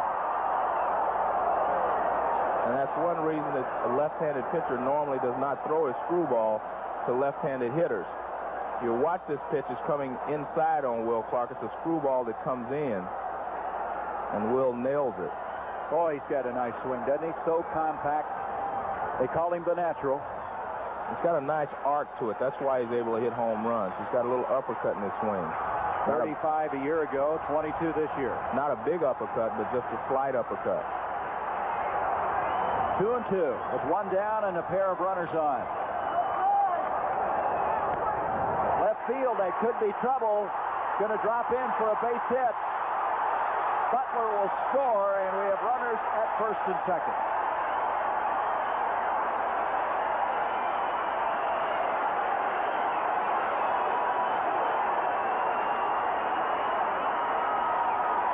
'75th RBI for Will Clark. It's a breaking ball, and he's fooled by the speed, but he stays back and just uses his hands and flips it over shortstop. And he drives in his 75th run of the season. 3 straight singles by the Giants have produced the first run of the game. You see the breaking ball. You see it's down and away. It's really a good pitch from Valenzuela. I think it was a little too soft. It gave Will Clark time to check and swing. Are they appealing at a bag here? Well, you have to set up.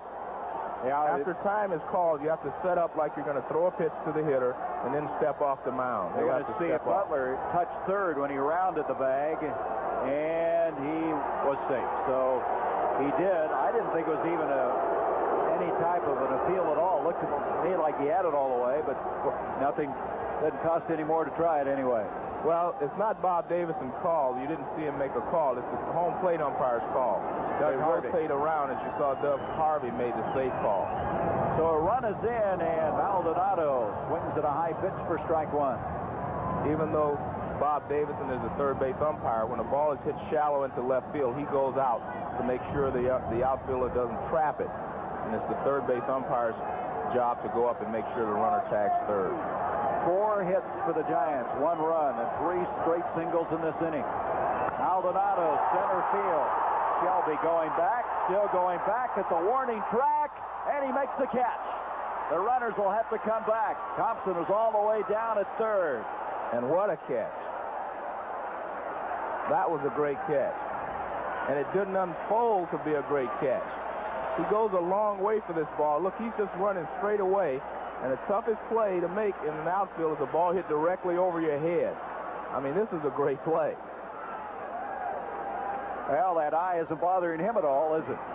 It's a high fastball. Maldonado gets a good portion of it. But Shelby makes a great catch in center field. 2 outs.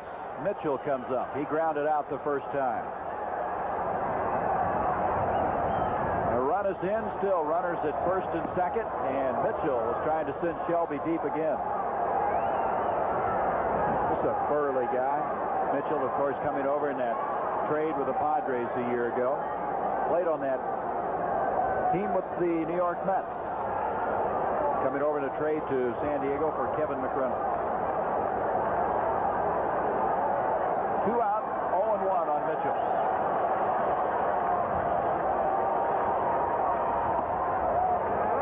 One and one. Fernando threw that one pretty hard.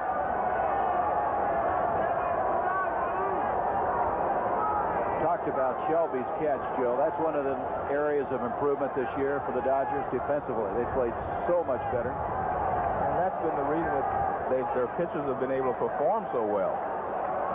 Shelby missing 4 games with that eye injury, making an appearance yesterday and back in the starting lineup today. Third base, Hamilton bobbles it. Everybody's going to be safe. The bases are loaded. And immediately when you talk about their defense, I was afraid you're going to bring that up.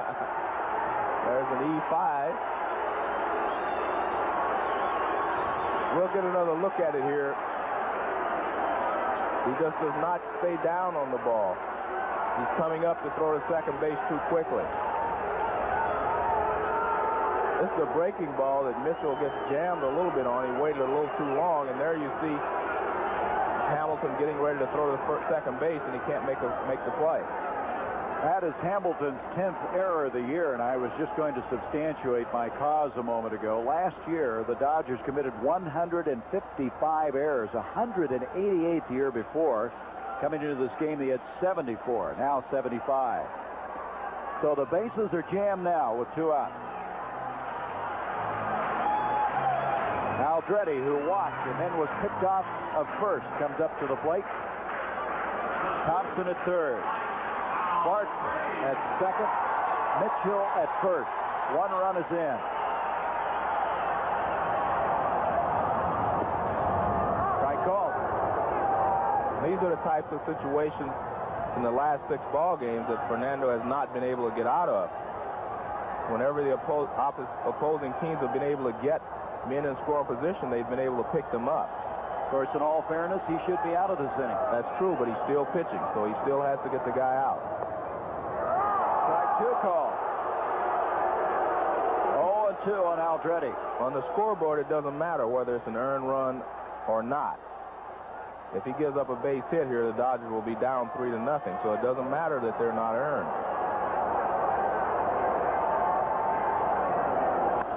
Left field, Gibson coming in. He's got it. That ball hit pretty hard by Aldretti on a line to left field, so they leave the bases jammed. However, they pick up a run. And after 3, the Giants lead it 1-0.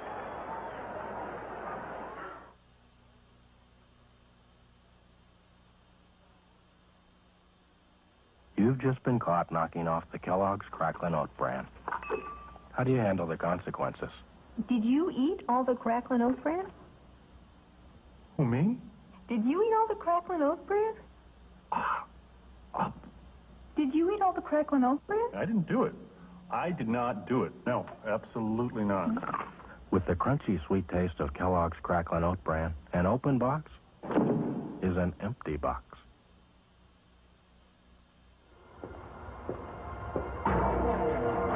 Downtown. At 2:30 a.m. Empty city. Empty streets. At times like this, you really appreciate how good Mr. Goodwrench is. He has the high-tech electronic equipment to analyze and adjust your high-tech General Motors car so you can drive with confidence anytime, anywhere. Mr. Goodrich, no one knows your GM car better. No one. Now, a revolution in blade shaving from Remington, the new Remington Electro Blade, with vibrating blades for a close, smooth, comfortable shave. Safe, immersible, and cordless. The new Remington Electro Blade vibrating blade system. Yes, sir. Listen carefully here. If we don't make 100 cases, the Monday will lose the account.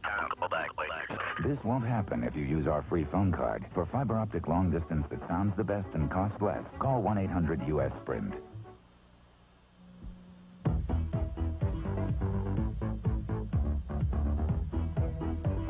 This is Corey McFerrin in New York. Darryl Strawberry, top of the fourth inning, a long home run. His 26th. Kevin McReynolds had homered moments before. Back-to-back homers puts the Mets in front of Philly. 2-zip score in the bottom of the fourth.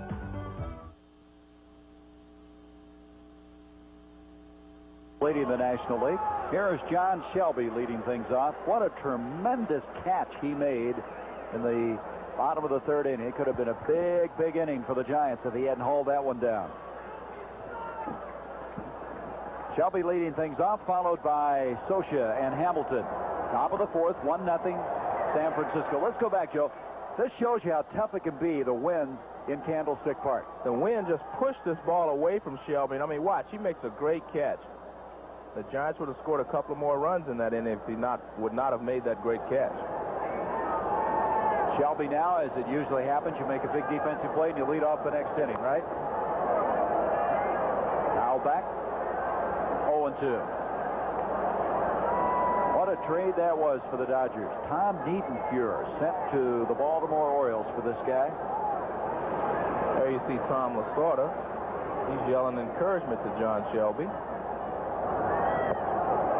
I had an interesting conversation with him before the ball game, and I was teasing him. I said, I read an article the other day, and they say Whitey Herzog and Sparky Anderson were the two best managers in baseball. I didn't see your name listed.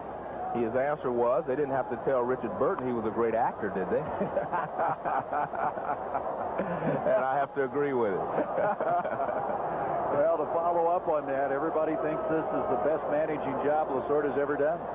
I agree.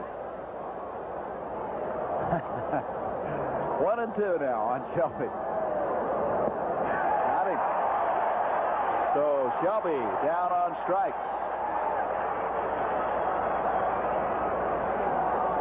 ABC's Monday Night Baseball. This ABC Sports Exclusive is being brought to you by Budweiser. Beechwood Age for that clean, crisp taste. This Bud's for you. One down, top of the fourth. Here is Mike Scioscia. 5 strikeouts in the ball game now for Kelly Downs, as Shelby has been struck out twice. That one bounces up there, 1-0.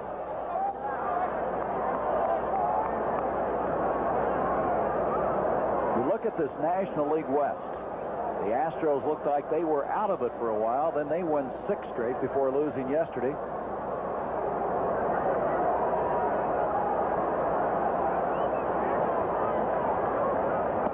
Scioscia hanging on, 2-0. The Astros, you think, have a real shot at it because of their pitching. Well, when you have a Nolan Ryan, a Mike Scott, and a Bob Knepper, all 3 of those guys can go out and win, 4 or 5 starts in a row. And they also have Deshays, who's doing a good job, and Danny Darwin is a good pitcher. So they have the pitching to be able to catch the Dodgers.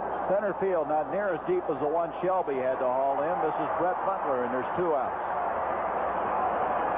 2 games underway now in the National League as we talk about the race. The Mets, we saw the update a moment ago. Strawberry, McReynolds with a home run. St. Louis, Pittsburgh 1-1. A lot of people feel, Joe, that the Pirates, who have never really been in a race down the stretch with that young ball club, might feel some of the pressure a little bit later. Well, I guarantee you they will.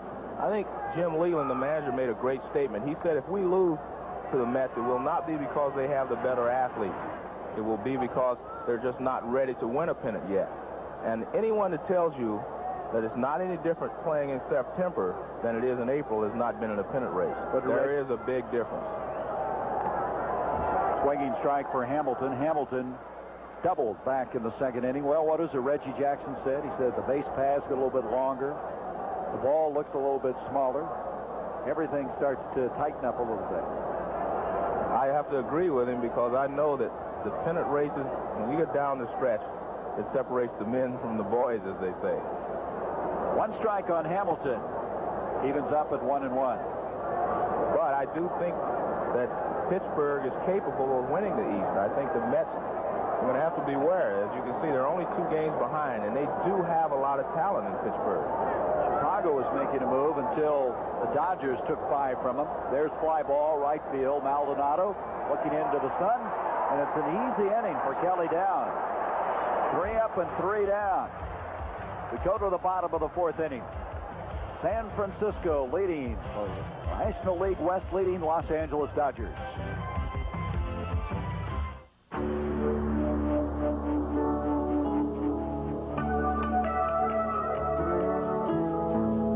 The Clydesdales, the symbol of Budweiser quality, of Beechwood aging, the choicest natural ingredients, and a genuine commitment to freshness and taste.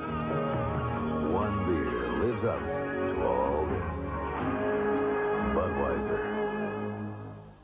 Radio Shack puts the power of business computing in your home and saves you $300. The powerful 286 Tandy 1000. Now only $11.99, including color monitor. You save $300. It's PC compatible, easy to use, comes with 7 ready-to-run programs for the family. To keep a budget, write term papers, or even do filing and create graphics. Complete Tandy 1000 system with color monitor, only $11.99. Only at Radio Shack.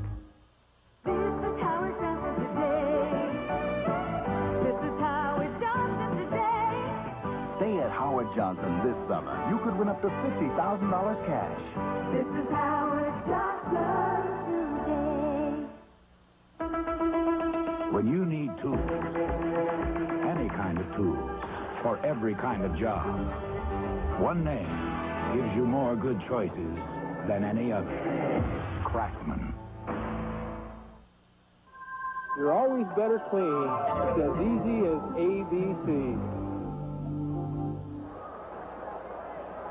Candlestick Park, San Francisco, and right now the Giants with a 1-0 lead. We go to the bottom of the 4th. Melvin, Uribe, and Downs, and there is a guy who's been quite an architect of the San Francisco team. And everybody feels was the big difference, and obviously was the difference as they won the National League West. Alfredo Griffin, he's eligible to play now, off the DL after breaking that hand May 21st when Dwight Gooden hit him with a fastball. He's got a front row seat, doesn't he? Yeah, that's Mario Soto sitting next to him, and the Dodgers are counting on Mario to be able to help them down the stretch. 1 ball, no strikes on Melvin, who's singled back in the 2nd inning. The catching situation for the Giants has really concerned Roger Craig. Bob Brenly, this guy, Bob Melvin, and at one time, Kurt Manwaring, who they called up from Phoenix to try to somehow collectively get the job done. Well, last year, that's exactly how they won the West. They had Bob Melvin and Bob Brenly doing the catching. And between the two, they had very good statistics. And I think that's what Roger Craig was counting on again this year, and it hasn't happened. Center field, Shelby, this time a little more routine in that great grab he made in the previous inning, and there's 1 down. Well, coming into this game, Melvin, guy who was just erased, was hitting 191 and Brenly 182. So that's not the kind of average you want. However, they've never hit well for average. It's just been the long ball. Well, Bob Brenly has been a guy that's produced runs for the ball club. Bob can run well. He runs well for a catcher.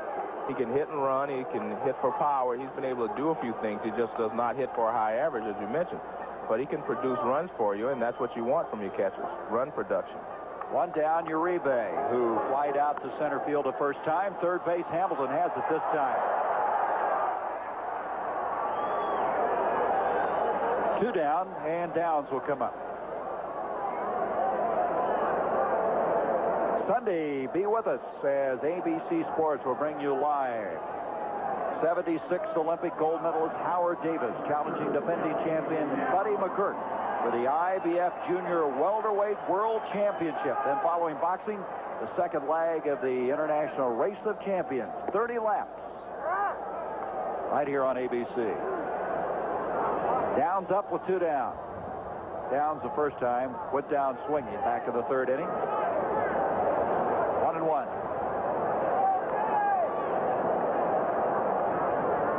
Should it continue, it'll be Butler up next. Left field, Gibson. And that'll do it. 3 up and 3 down. So we have played through 4 innings here in Candlestick. 1-0 San Francisco. We'll return after this message and news headlines from our local stations. The natives are restless, building appetites at a fever pitch. It's summer hunger. Summer hunger. Unleash it at Burger King. Enormous summertime sandwiches, big burgers, a huge flame-broiled Whopper, icy cold Pepsi.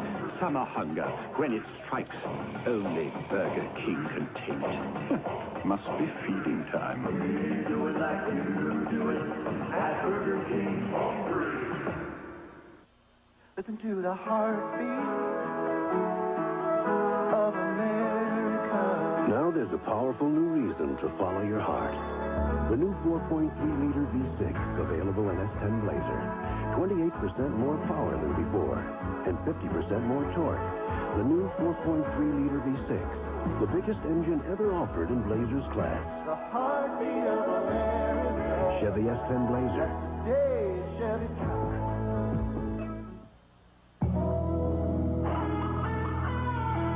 Somewhere, right now,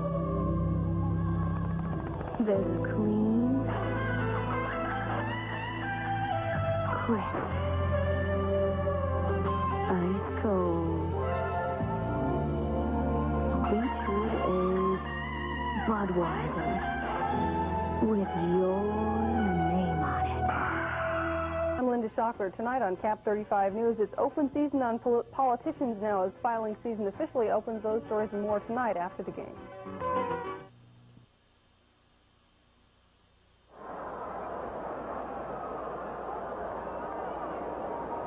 Top of the 5th. Kelly Downs protecting a 1-0 lead. Thus far, he's given up 2 hits as he'll face Dave Anderson and Valenzuela in the top of the order, Steve Sachs. Anderson started 59 of the last 60 games at shortstop for this ball club. High pop-up. Short center field. Butler calling him off, and he'll make the grab. Well, we talked about the rivalry.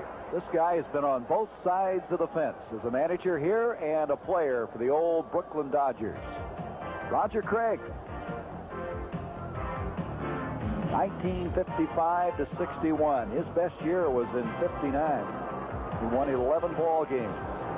I don't think he threw the split-fingered fastball then, did he? No, he didn't. The uniform fits a little better now. Yeah, also. I was thinking that. Some of those pants they used to wear. I think about Jackie Robinson. He used to run so well in those baggy pants. Some guys probably shouldn't wear those tailored uniforms nowadays, right? Fernando looks a little better than his. It looks to me like he's lost some weight, hasn't he? Well, he's lost a lot of weight, I guess, a couple of years ago. But as his belt size has shrunk, his ERA has grown. So what's the moral of that story? Ground ball second. Thompson.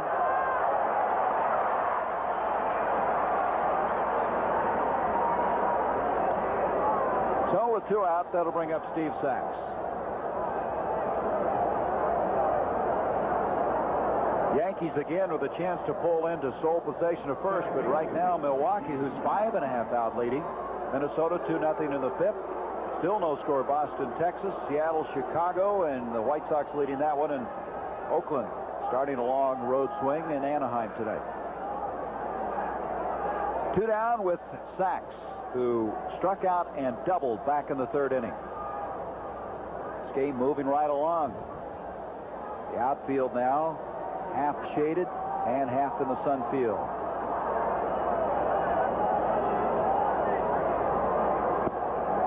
Starts him out with a strike. And I think so far that's been the key to Kelly Downs' success. He has been able to get out in front of most of the hitters. And with his split finger, he can get you to chase a lot of bad pitches. Downs was a 26th round draft pick for the Phillies. There's that sun we were talking about in right field that Maldonado is staring into right now. But Downs has been one of those guys that evidently they didn't look at him as being that great a prospect coming out of the state of Utah, but he's proved differently. 2-2. They had both Kelly Downs and Kevin Gross in the Phillies organization, and of course Kevin Gross was on the All-Star team this year, and Kelly Downs is doing a good job here in San Francisco.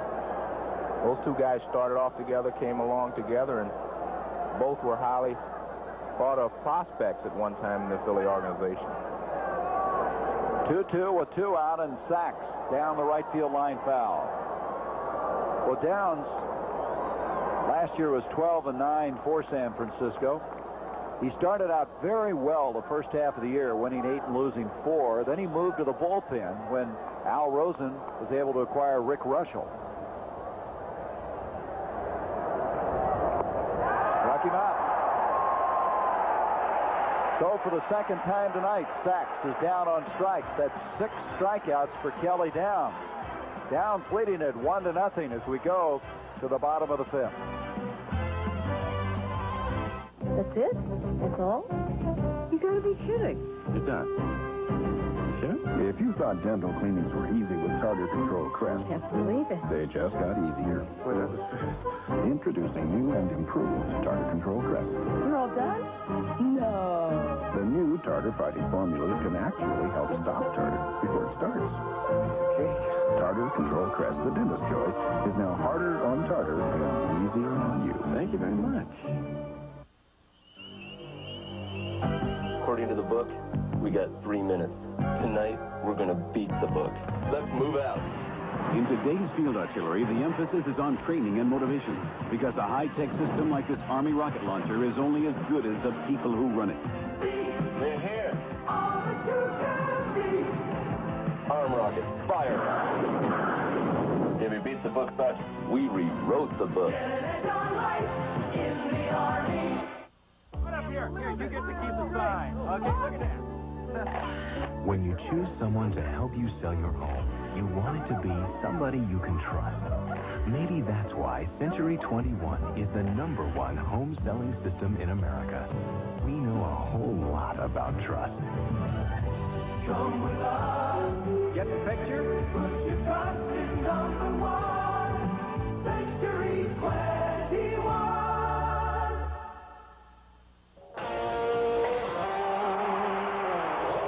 Feeding in fluids and minerals, supplying energy to working muscles. Nothing cuts through your thirst like Gatorade.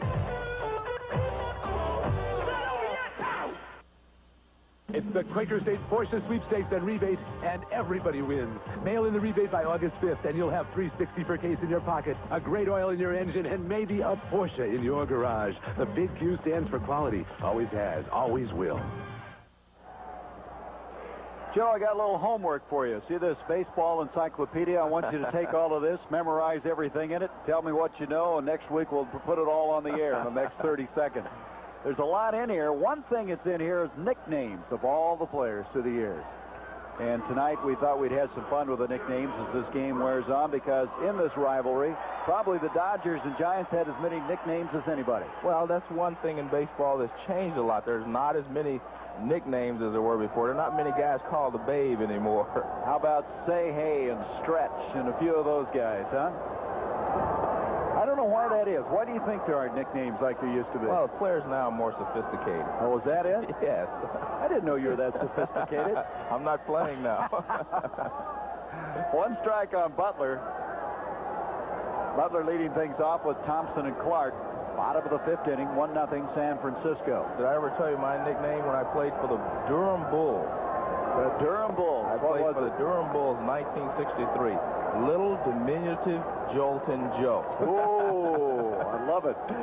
And then I shortened it after I got to the big leagues to Little Joe. Oh, I thought you had the Jolton Joe. No. There is Butler making a pass at a bunt, and it goes outside 2-1. Mentioned Butler is just very good at bunting his way on. Attempted that back in the first, singled in the third, and he scored the only run of this ball game.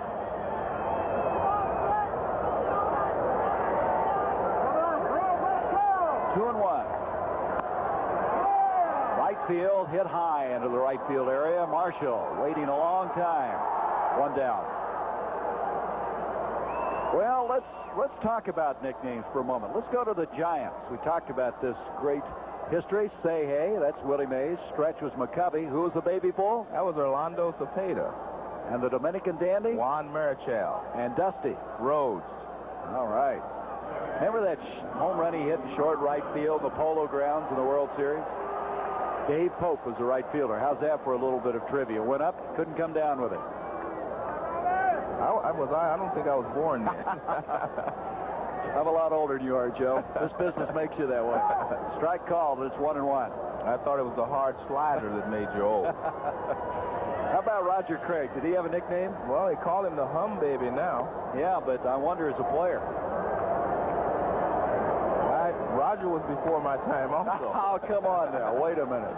I only played against Willie Mays and Sandy Koufax and Drysdale and guys like that. Base hit for Thompson, his second of the ball game. He singled back in the third and has walked, so he is 2 for 2 tonight.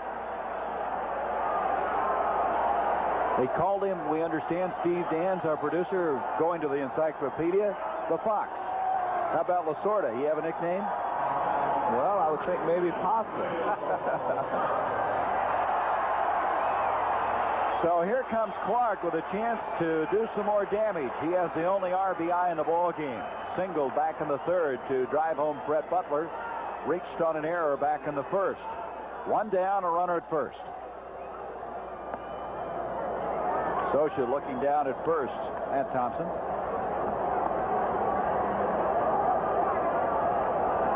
Of course, talk about nicknames. Here's Will the Thrill.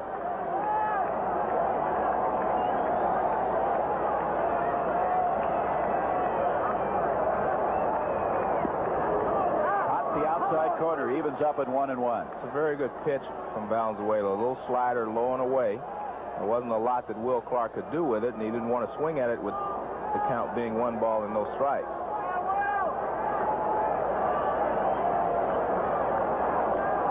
Maldonado due next.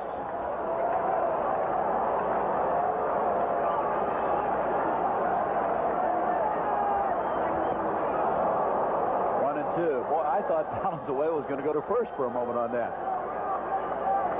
We're going to look at this pitch. He's fooled by this slider. You see, it thinks it's a fastball, and it breaks away from him, and he can't do anything with it. The starting first baseman for the National League All-Star team, Will Clark. 1-2 on him. Misses, and it's even. 2-2. This stretch of the ball game, it seems that Valenzuela's slider is harder than his fastball. That was a good hard slider there.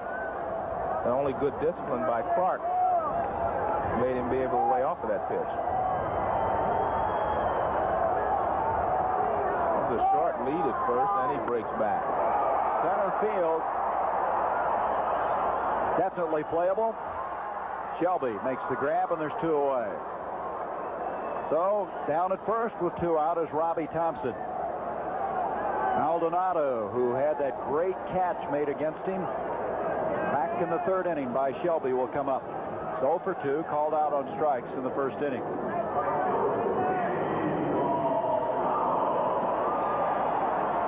Clark not happy. Like to have that pitch back. Well, it was not as tough a pitch to hit as the one he hit the left field for his base hit that drove in the run in the third inning. But he tried to do a little bit more with this pitch than the one in the third inning.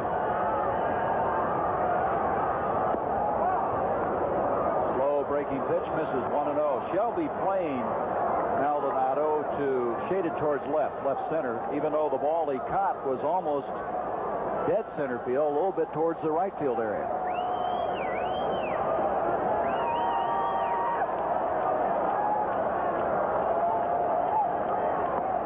Lays off of it, and the count goes 2-0.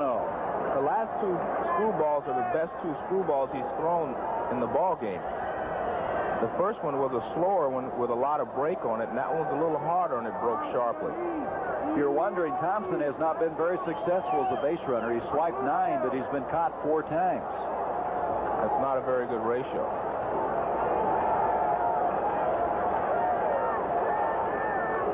Move to first. Valenzuela is convinced he's thinking about going. 2 down, 1-0. The Giants. Bottom of the 5th inning.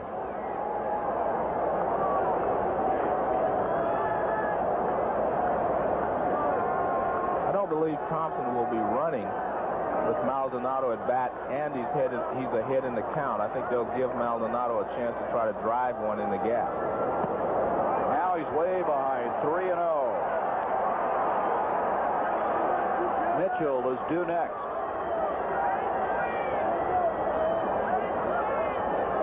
In the middle innings, the reason that Valenzuela was so successful, I mean from the 2nd to the 4th, is that he was able to get out in front of the hitters.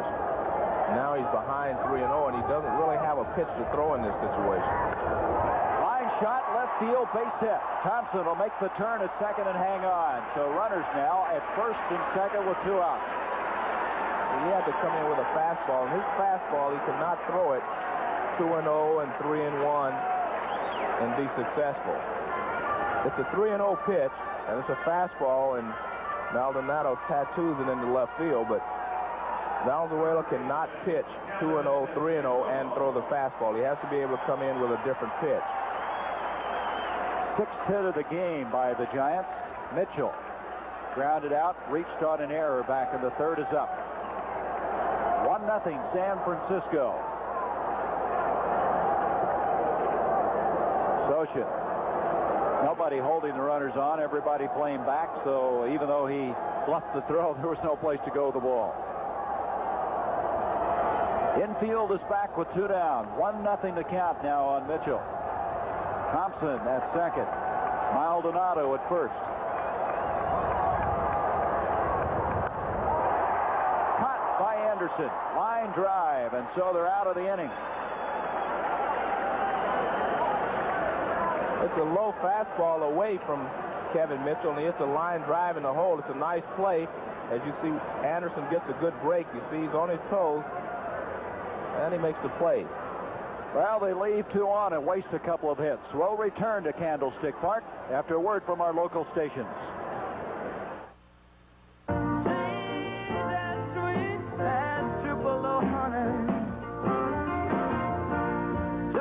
30-something Tuesday.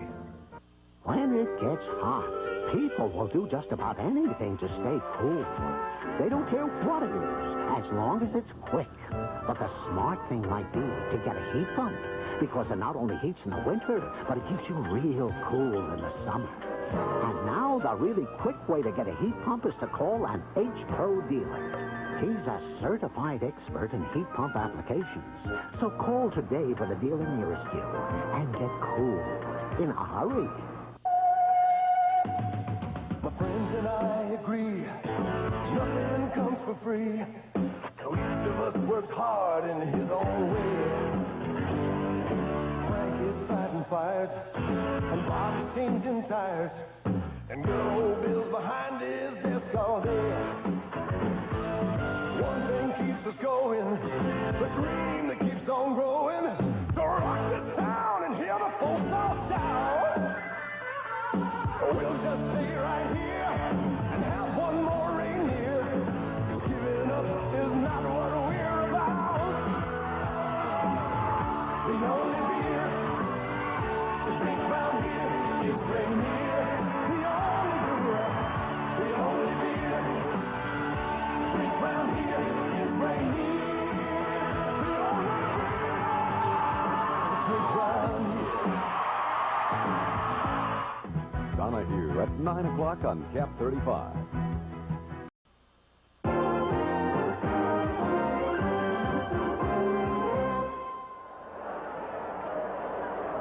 Roger Craig, well, we talked about his nickname. There it is. Baby. That's Roger. Or the Fox when he was playing. Roger, 58 years old, 38th year of professional baseball, and his 3rd year with the Giants. Trying to successfully defend that National League West title. Be the first team since '78 to accomplish that. Stubbs to lead things off. Gibson and Marshall to follow. We've played 5, 1-0 San Francisco.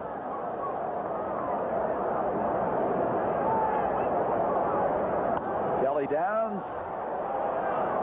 Stubbs to left field. Aldretti, a long run, and it drops in. It's going to drop in for a stand-up double. And the ball then hits Stubbs in the helmet. As a long run for Aldretti, playing the left-handed batter, he was shaded over to center, and he just couldn't get there. Well, we talked about how they had to shift on Stubbs, and they were pitching him inside, and he looped the ball down the left field line. It's impossible for Aldretti to make the play so far over into left center field. And it's an automatic double for Franklin Stubbs. Uribe, a long run from shortstop, was over there. So now, the 3rd hit of the ball game for the Dodgers. And we'll see a throw comes in. Robbie Thompson tries to block it. It bounces up and hits Franklin Stubbs. Well, we've had 2 plays in that corner, Joe. One by Gibson, who mishandled it, just misjudged it, didn't see it. And now this one. Anyway, the leadoff man is on. Gibson up. Gibson is walked once and intensely another time. And that ball gets by, and going to 3rd will be Stubbs. Well, either Bob Melvin was fooled by the pitch, or crossed up, I should say, by the pitch, or he was fooled because Gibson runs up as if to bunt, and he starts out too soon. No, I think he's just fooled on the pitch. I think he thought it was going to be a split finger or something off speed, but it was a fastball, and he didn't get the glove up in time. So a pass ball advances Stubbs to 3rd with nobody out.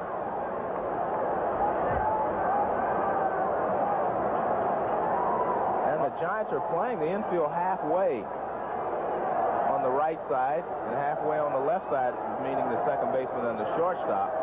First baseman and third baseman are in at the corners. Mitchell trying to hold Stubbs on. Clark checks a runner at 3rd. He'll go unassisted to 1st for 1 out.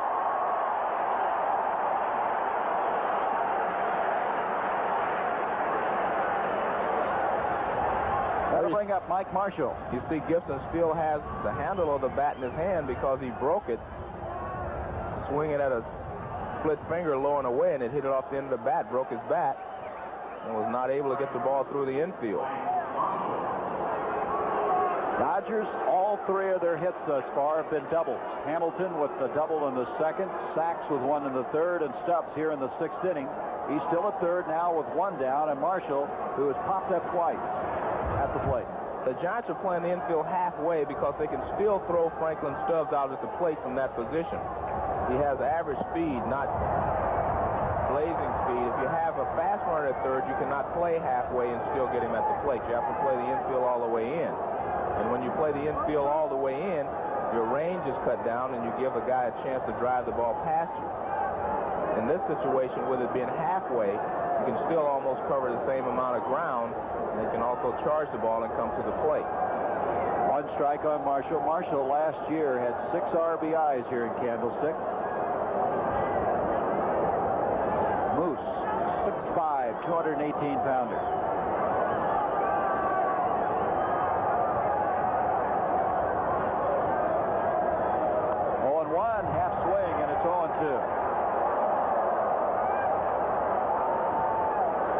Kelly Downs, after that ball dropped for a double, able to get Gibson on a ground out, now has an 0-2 count on Mike Marshall. He needs a strikeout if he can get one here, and the place to strike Marshall out is a fastball up and in. But he may want to stay down the way to keep the ball on the ground. Left center field. Butler to make the catch, tagging up the Stubbs, and he'll score easily. 2-0, Los Angeles. that's a good piece of hitting by Mike Marshall. He just stayed with the pitch and got it into the outfield. And he drives in the run from third base, ties it up, and he gets his congratulations from his teammates. That's his 58th RBI. As Shelby will come up. Shelby has struck out twice. 2-0 now. I'm sorry, 1-1. Outside. And the count now goes to 1 ball, 2 strikes. So Stubbs coming in with a tying run.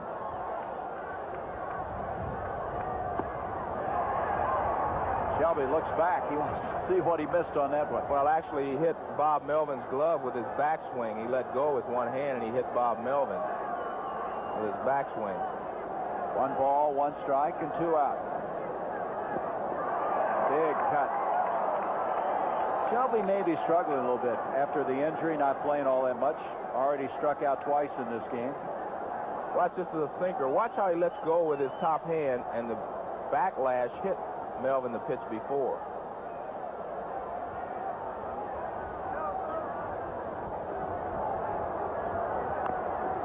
Grounded foul, and the count stays at 1-2.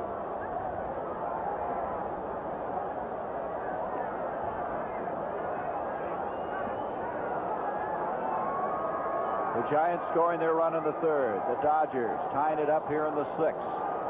Stubbs scoring on the sacrifice fly by Marshall. Struck him out. That's the 3rd time for Shelby in this ball game.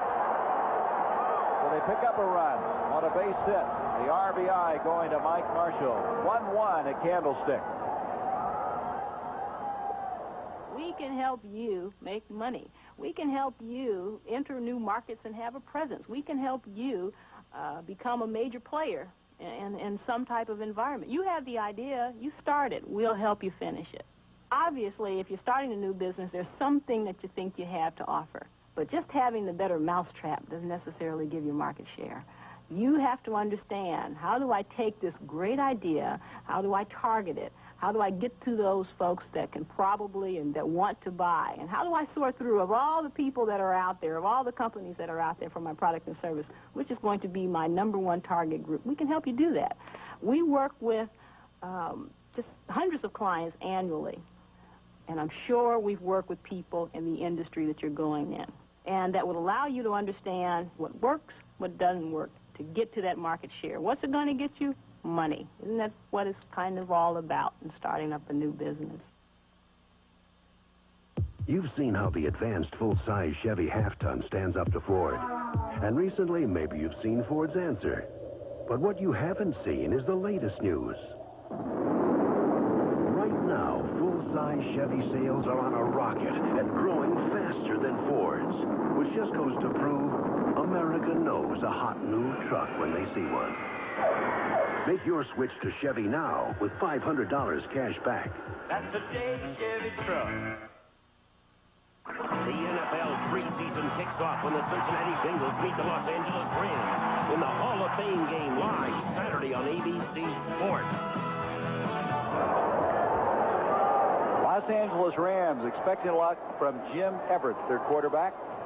Getting some very good experience at that quarterback spot for John Robinson's club. Well, we had the best line, and here comes the dreaded worst line of the week, and it revolves around Mets pitcher Ron Darling. I mean, this is definitely the worst line of the week. With that 2/3 of an inning, 5 hits, 9 runs, 5 earned, and we see a home run by Chris Sabo. And I think the interesting thing, after the ball game, Ron Darling said now he knows how Michael Spink felt going against Michael Tyson that time. He said he only lasted 2/3 of an inning, and he was beat up pretty badly. Oh, he lasted a little longer, though, didn't he? Aldretti to lead things off. He's walked, lined out. He'll be followed by Melvin and Uribe. 1-1 our scores were the bottom of the 6th inning. Fernando, the last time out, went 5 innings. 3 previous times to that, he went 7. So here we go into the bottom of the 6th. He went 9 innings way back April 28th, and also on the 8th of June. Last time he's pitched a full 9 innings. Aldretti hangs on, and it's 3-0.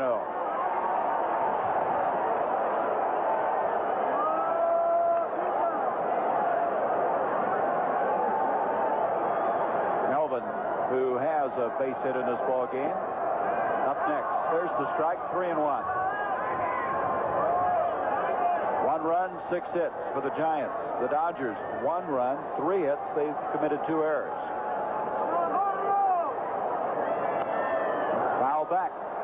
And there you see Fernando going to the slider 3-1 instead of throwing the fastball.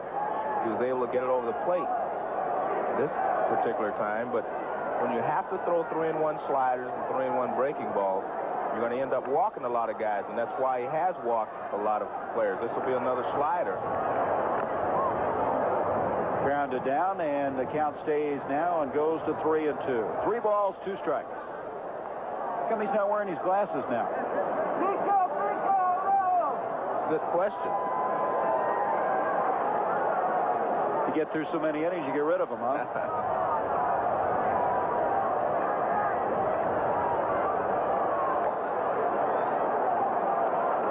Another slider, and he hangs it. Aldretti fouls it back. So it's full still at 3-2. I wonder why he does take those glasses off. I think I watched a game earlier this year. He did the same thing.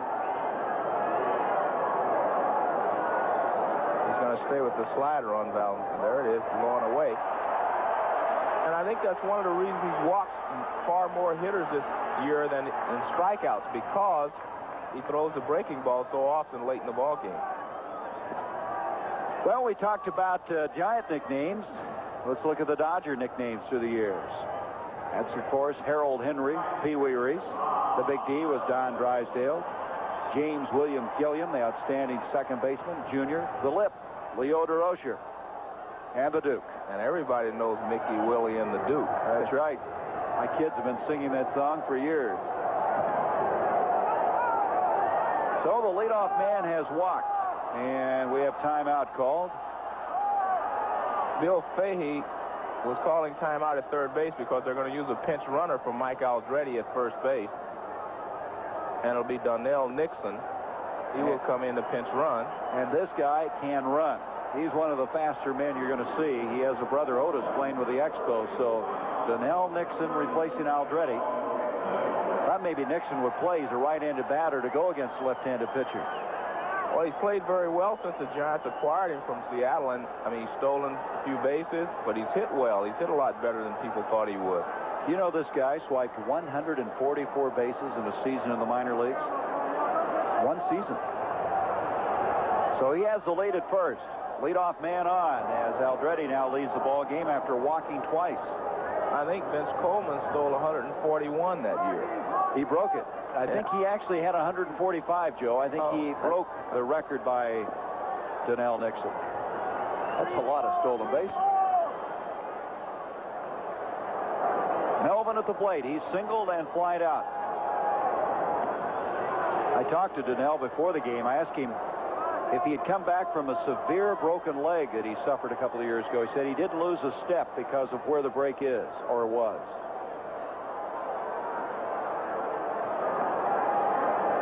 Warming up activity now in the Dodger bullpen. Strike call.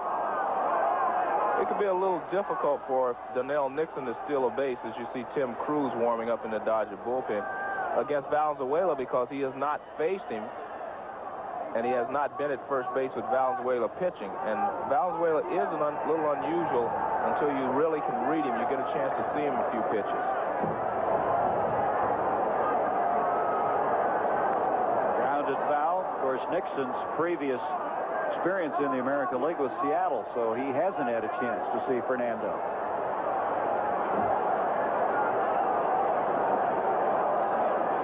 As I mentioned, Valenzuela is a little deceptive if you get over there and have to read him for the first time.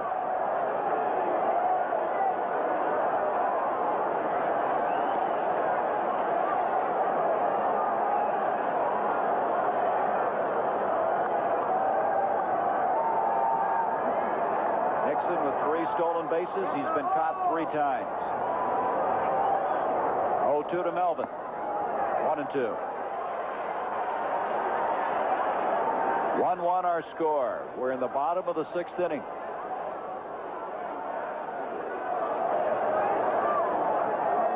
Uribe.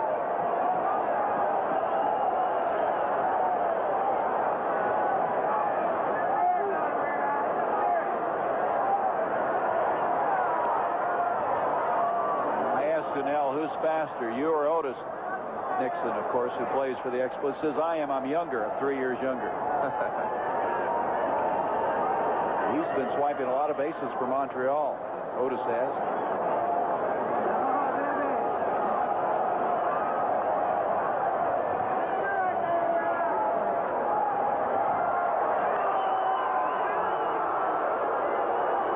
Oh, Fernando trying to keep him at first, after committing that cardinal sin of walking the leadoff man.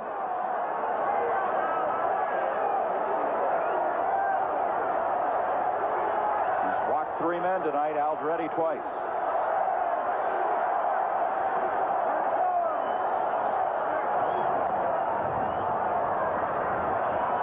The count stays at 1-2. We talked about the Dodger-Giants rivalry at the beginning of this broadcast, and now you hear the fans chanting "Beat LA." They really hate the Dodgers here in San Francisco. Can't have a rivalry without a little hate, right? We'll get a look at Donnell Nixon and Valenzuela here. He's convinced that Nixon's going somewhere. Well, I think he's continuing to try to confuse Nixon. I don't think Nixon's been able to read him yet. Joe, did you hate the Dodgers? No, I never hated any team. I enjoyed playing against the Dodgers because they always had good ball clubs, and you had to perform well when you played them. Inside, 2-2. So Nixon, if nothing else, is causing some concentration problems for Fernando on the mound right now. There were individual players I didn't like. Of course, not everyone liked you, right? Right, that's what I'm saying. I'm sure there were a lot of individuals that didn't like Joe Morgan as well. So Nixon studying Valenzuela, and Valenzuela studying the sign from Socia. Nobody out. 2-2 the count on Melvin. Bottom of the 6th, 1-1.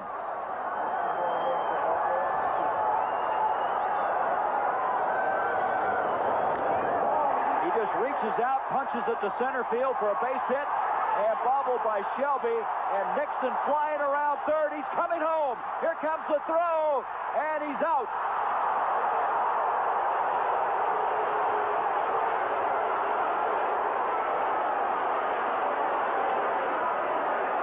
And Mike Socia can block the plate with the best of them, and he does a great job here. You see Nixon's flying around second. He's running all the way. Now he slows a step, but Fahey's is waving me in, but really it's not a smart play because there's no one out, and there you see Socia blocking the plate, and there's no way Nixon can get in. Watch, he blocks the plate completely. He's got it sealed off right now, and there's no way that Nixon can get to the plate. Excellent play by Socia. And I don't think it was a smart play by the Giants to try to send him with no one out. Especially when Socia blocks the plate the way he does. He's like a man mountain. He's 225 pounds, and Nixon had quite a jolt. He just was abruptly halted. That's one of the reasons you do not slide head first into home plate, because it's easy for the catcher to block you, and you can be injured very easily diving head first into home plate, because you're diving into shin guards and all the protection that Mike Socia has on. Well, that was the 7th hit of the game. Bob Melvin is at first base after that. Nixon got to be checking to see if everything's still all together after that collision. Yeah, I would think so. So with one out, here's Uribe, who is 0 for 2. But it's also a play right there where Bob Melvin should have gone to second base. Anytime there's a play at the plate, you will sacrifice an out to get the run home. if they cut the ball off and take you at second. To score that one 8-4 to 2. Well, Shelby had a little trouble getting the ball, and Nixon never hesitated. This is outside. Maybe one of the reasons that Fahey wanted to take the chance is because they're at the bottom of the order. Uribe is hitting 8th, and the pitcher would follow. But I still think you cannot risk taking a chance with a runner going home with no one out. He has to be able to make it very easily. That was Fahey, the third base coach. He's in a role that Don Zimmer held last year, who, of course, now is the skipper of the Cubs. Well, you know Nixon could run, but, boy, that's just expecting too much. Well, Fahey is an aggressive third base coach, and Roger Craig wants him to be so. But I think in this case it might have been just a little bit of over-aggressiveness. 2-0 to Uribe now with one down and a runner at first. 3-0. Kelly Downs due up next.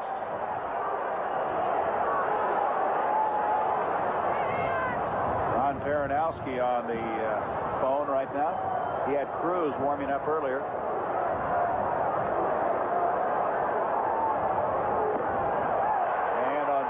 Straight pitches, Uribe. Let's go now to New York for an update. Here is Corey McPherrin. Thanks, Gary. Big night for Don Mattingly in New York. This 2-run homer puts the Yankees up 3-2 over Milwaukee. That's the way it ends. 3 hits, 3 RBIs for Mattingly. With the Tigers idle, the Yanks take over sole possession of first in the AL East. Back to San Francisco. Okay, the Yankees are there. They made some changes with that acquisition of Ken Phelps. They had Mattingly in left field yesterday. Which is unusual because Mattingly has been a Gold Glove winner at first base. And there's an old saying, when you make changes like that, you're really messing up 2 positions. Because Ken Phelps is not as good a defensive first baseman as Mattingly, and Mattingly's not as good a defensive left fielder as Ricky Henderson was. Kelly Downs can help his own cause. Squares around as though to bunt, swings away instead. Hamilton to second for the force there. Moving to third on the play is Melvin, and reaching on the fielder's choice is Kelly Downs, 2 away. Tried to cross him up that time. Squared around like he was going to bunt, then kind of punched the ball. Well, I think it's a good play, except Valenzuela makes a good pitch. It's a slider breaking in on the hands, and he couldn't hit it very sharply. Nice play by Hamilton, also by Steve Sachs, because he had no chance to get the double play. Uribe sliding in very hard. So now we have runners at the corners, 2 down, and Brett Butler up. Butler scoring the only run thus far for the Giants. Back of the third. He is 1 for 3, a single in the third. Melvin is lead at third. Strike call. Valenzuela has gone almost exclusively to the slider with the left-handed hitters in the lineup.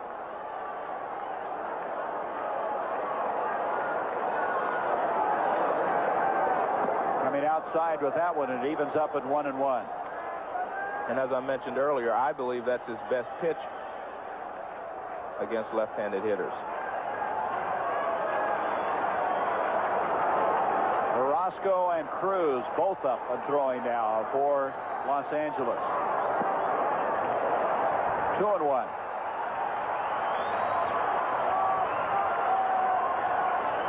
Brett Butler, numbers have been good. Second in runs scored in the National League. Second in walks. Hasn't really, Joe, I guess, caught the fancy of some people. Haven't gotten the accolades maybe he's deserved as the leadoff man, a position that they sorely needed filled by this guy. Well, I think Butler does not do a lot of things spectacularly, but what he does do is put your numbers up. He gets on base and does a good job. Now, Scioscia looking into the dugout, and they're moving Sachs over. The right-hander is Cruz. Orozco, the left-hander. 3-1. And that's 4 straight sliders he has thrown to Brett Butler.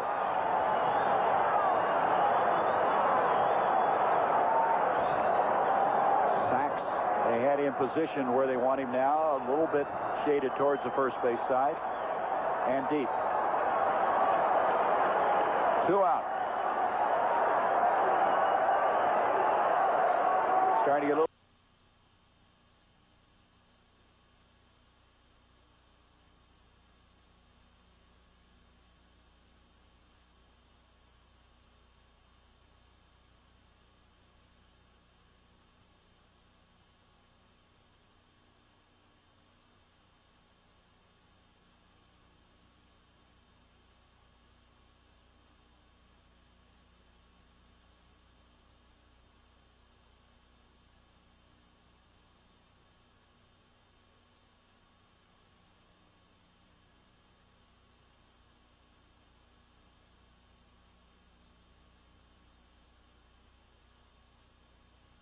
We're having problems with our network video. Please stand by.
Again, he's very upset with Doug Harvey.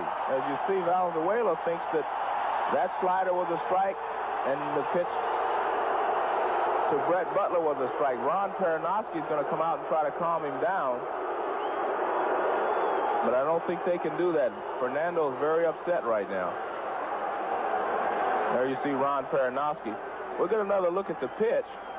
Doug Harvey, you see, is set up on the inside, so normally National League umpires will make the call properly on an inside pitch. All right, one thing to remember here is not where Social catches the ball, it's where it crosses the plate. Obviously, your good catcher will try to make it look a little better. Right.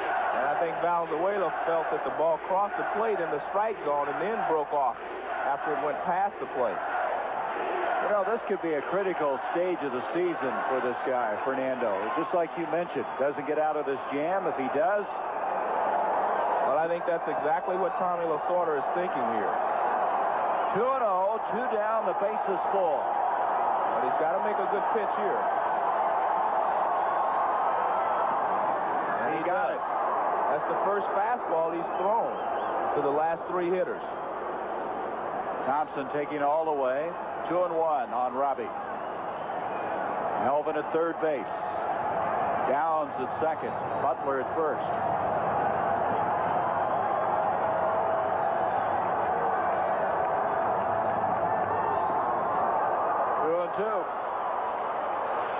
Al Peronowski got him settled down, it looks like.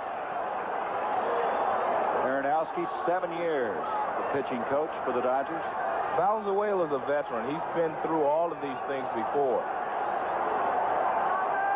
So he knows what he has to do in all these situations if he can get in. Now it's full count, 3-2, bases loaded, 2 down.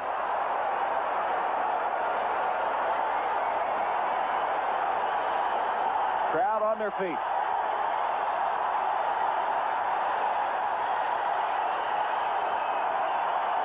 Everyone will be moving. Will they ever? He struck him out. Big strikeout for the left-hander. So we stay even after 6. 1-1 at Candlestick Park. I'll get it, Alex.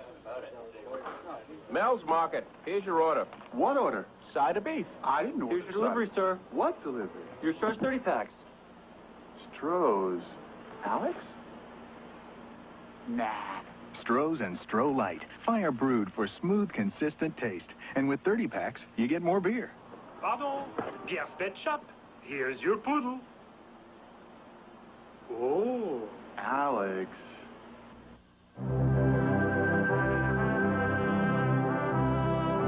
If breakfast were as it was meant to be, it would be a centuries-old balance of fruits, grains, and nuts. The breakfast Europeans called muesli. Now muesli comes to America as Kellogg's Mueslix. Oats, wheat, rice, corn, barley, raisins, dates, and hazelnuts. Kellogg's Mueslix. 5 grain or bran. What breakfast was meant to be. Listen to the heartbeat The new Beretta. of America. A sport coupe that prefers a curve to a straight line, with a special sport suspension to conform to roads that don't conform.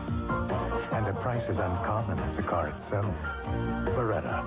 For people who appreciate the not so straight and narrow. The heartbeat of America. Beretta. That's today, Chevrolet. Listen to the heartbeat. ABC's Monday Night Baseball. This ABC Sports exclusive is being brought to you by Stroh's and Stroh Light. Now you're talking good times, and Stroh's has spoken here. Through 6, it's 1-1, and Fernando Valenzuela, with the bases jammed, was able to get out of it. This is a touch of class, Gary, right here. This is a class pitch right there on the outside corner, down and away, and he's able to get it, pull it off. His 3rd strikeout. Here's the reaction on tape by Lasorda. You mentioned it, said it very well, that that was a critical stage, not only of the game, but maybe of the season for the Los Angeles Dodgers. And I think that shows and how excited they are. You see right there, that's Fernando. You don't see him get that excited very often. But I think he knew also that that was a very important pitch that he was getting ready to throw. Well, he walked 3 men and still was able to get out of that inning with a fine defensive play at the plate by Socha. Then striking out Thompson with the bases loaded, and here is Socha leading things off. He'll be followed by Hamilton and Anderson.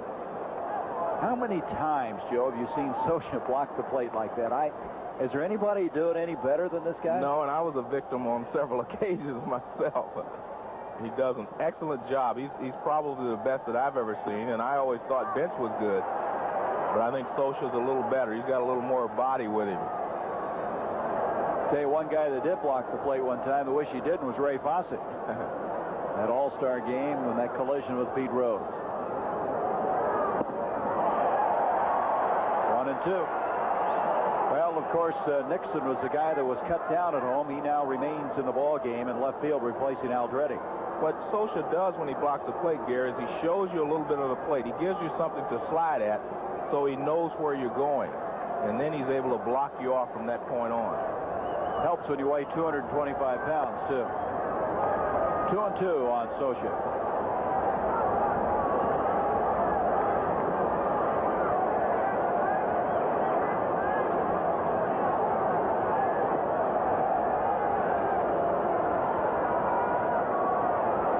Downs with a 2-2 offering, and he fouls it back.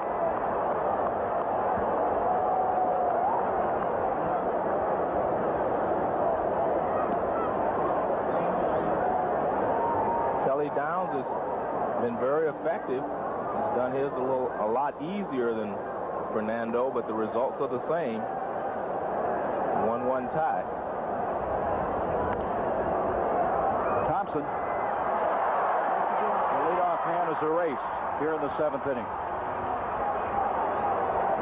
Let's check the rest of the senior circuit. See what's going on. Well, look at this. Philadelphia now, after those home runs by the Mets, taking a 3-2 lead. Boy, Pittsburgh has not been able to make up any ground on the Mets, as St. Louis leading 4-1 in the 7th. Jeff Hamilton, who doubled in the 2nd and flied out, back in the 4th inning, comes up.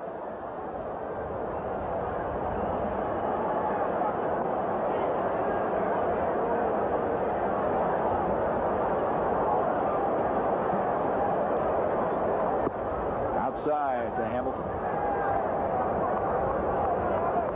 1 for 2, doubling back in the 2nd.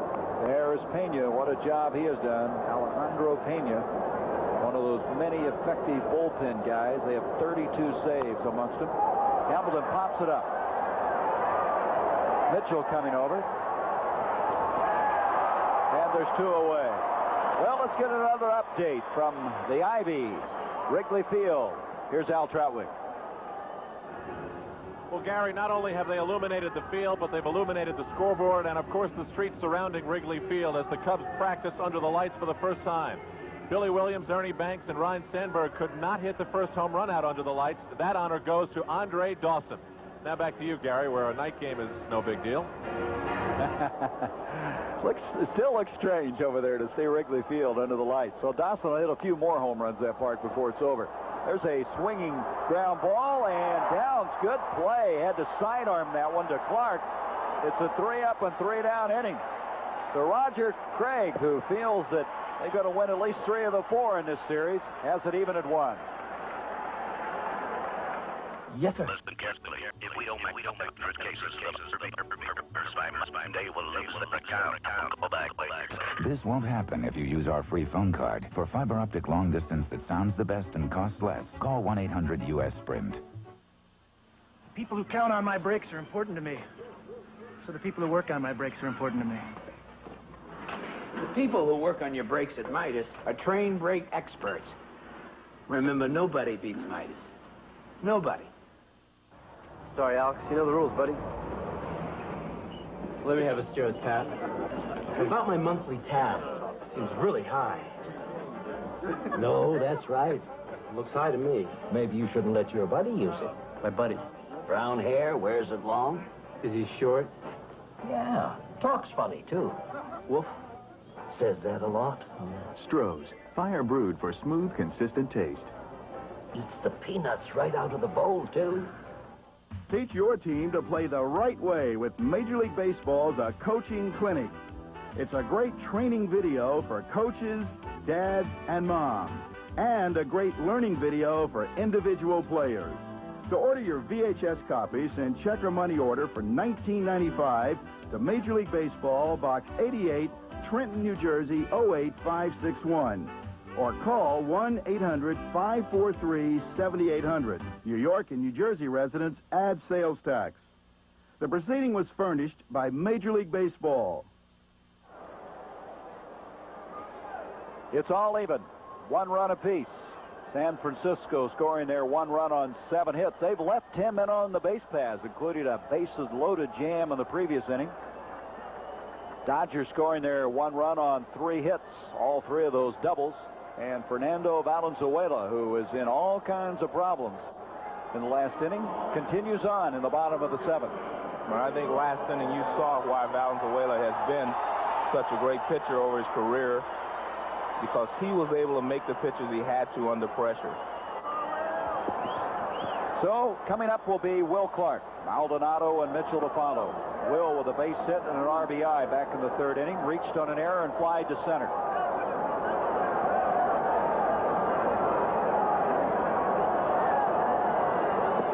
Misses outside. Been a lot of comparisons made, Joe. This guy with Ted Williams and all of the great ones through the years. Time, of course, has to prove an awful lot. I personally think that Will Clark is a very fine hitter, and he's going to be a great player for a long period of time. But Ted Williams is special and was special.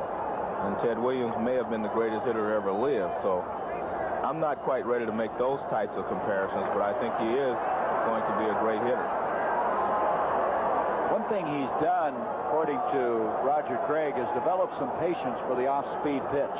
And in a case like with Valenzuela, that's very helpful. 3-1 to him. Center field, Shelby back. A lot of room. One down. Well, let's check the American League. The Yankees, of course, moving into first place. 3-2, defeating the Brewers. That's coming out of Yankee Stadium. Toronto leading Minnesota 4-2. Look at this, Joe. 7th inning. Clemens and Charlie Huff. 0-0. And Boston looking for their 12th straight win. Oakland, California later. Oakland, of course, watching that Minnesota game very closely. Maldonado is up. He has singles. Sent Shelby to the fence in center field and was called out on strikes. If Charlie Huff is able to pitch the remainder of the ball game and even beat the Boston Red Sox, I'd like to see how they play for the next 3 or 4 days, because a knuckleball pitcher can put you in a slump very quickly. It'll be interesting to see how they recover when their winning streak is broken, if in fact that does happen.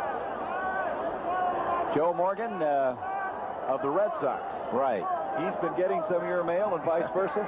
Yeah, I didn't get any of his, but he also got a bottle of champagne that was intended for me in 1983. Oh, 83. I didn't know about it until today.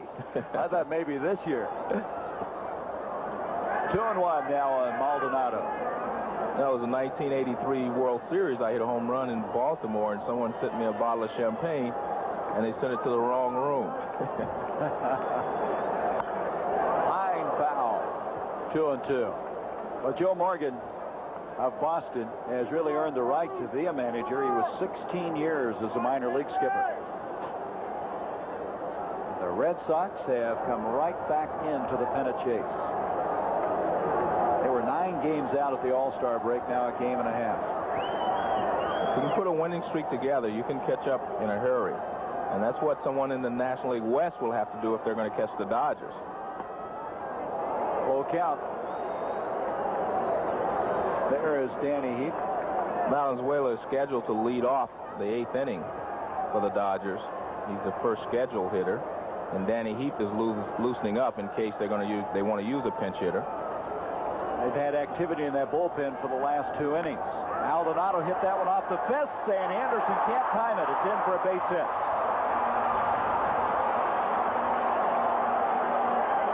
Second hit of the game for Maldonado. Mitchell will come up. Mitchell 0 for 3 in a ball game.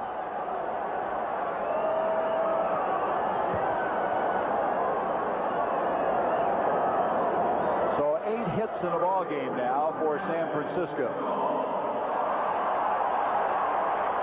Pena, Cruz continuing to warm up for Los Angeles, and as we saw a moment ago, Heath may lead off in the next inning.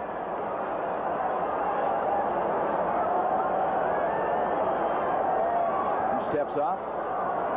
Nixon is due up next. It'll be his first time at the plate.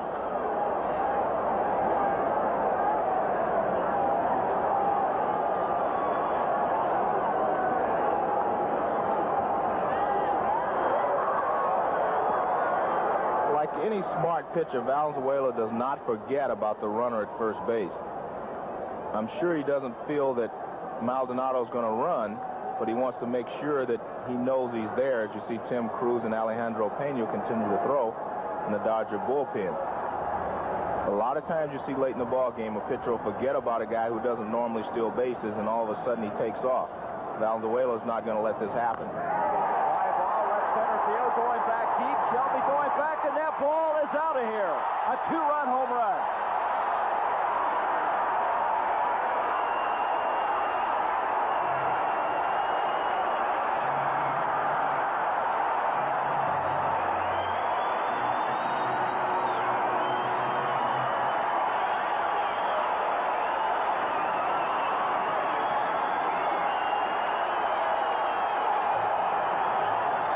Mitchell, 13th home run of the year. A 2-run blast.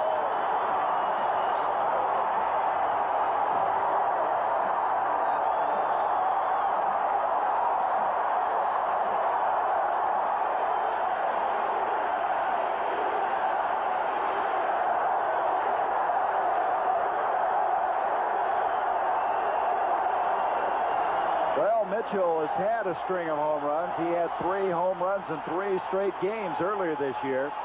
Ground ball by Nixon. Anderson for the second out.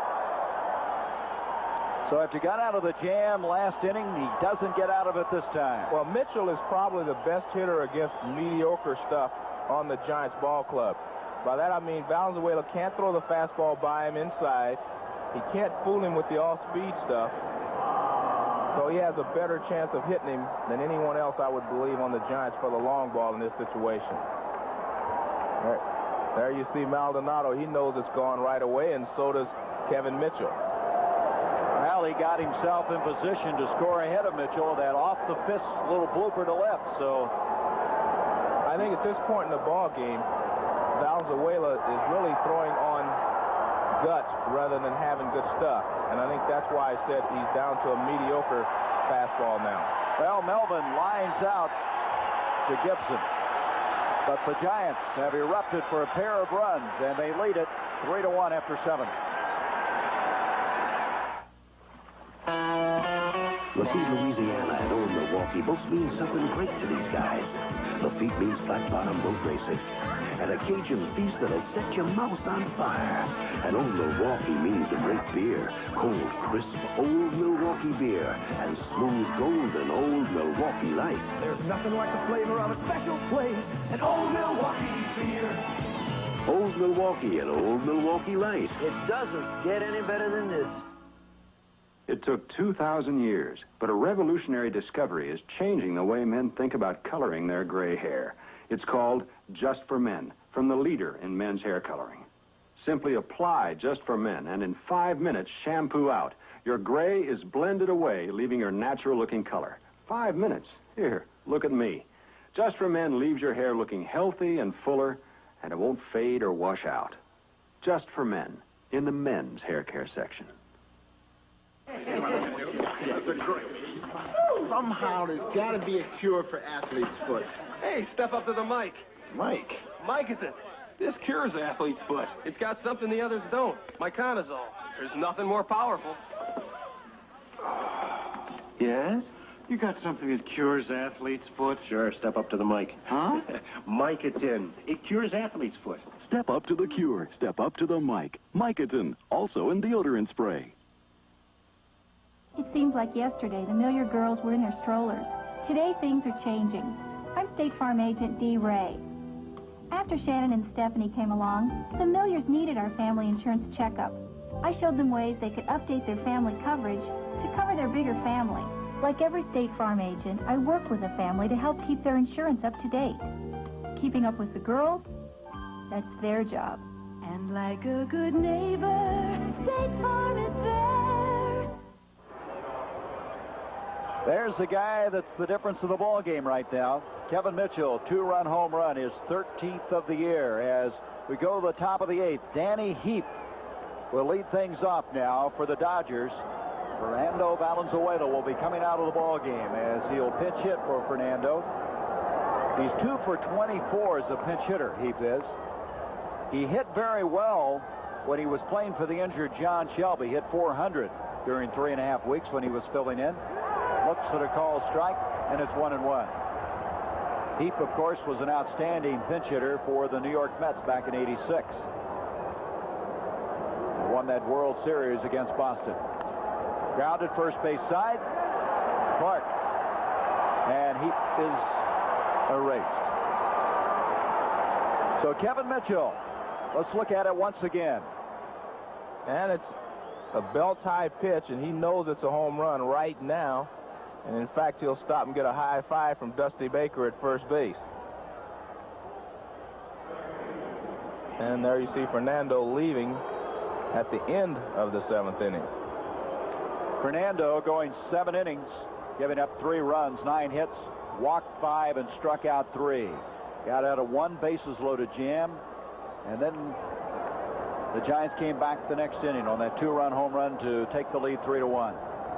Sacks, 1 for 3, struck out twice, doubled back in the 3rd inning. Downs looks like he's still throwing pretty hard out there. Well, Downs throws very well, And if he's hot, he can throw it for the whole 9 innings. Well, we mentioned 2 strikeouts. He goes 3. You can see how unusual that is. 1 ball, 1 strike.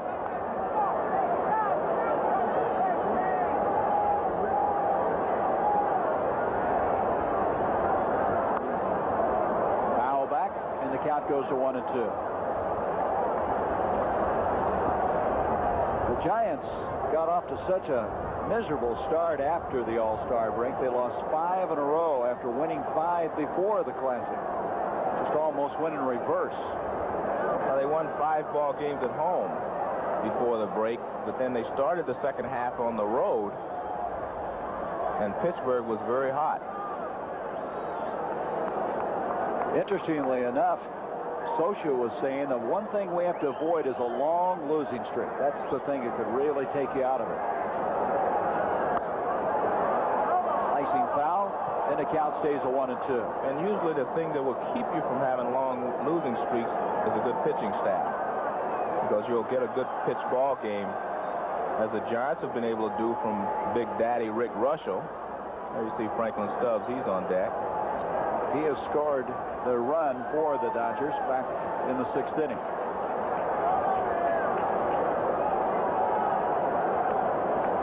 A little delay in the action. A ball was down their right field line. They had to get it out.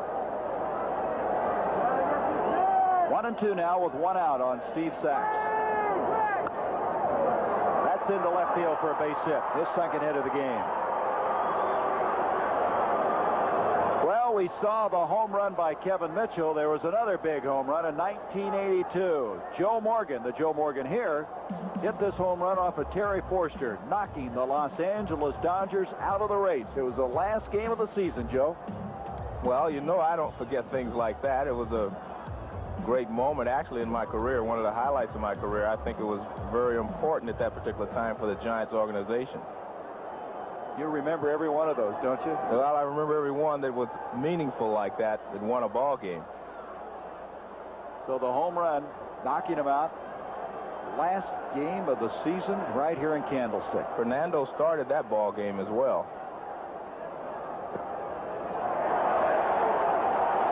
Stubbs looks at a called strike. 1 down, a runner at first, Steve Sachs.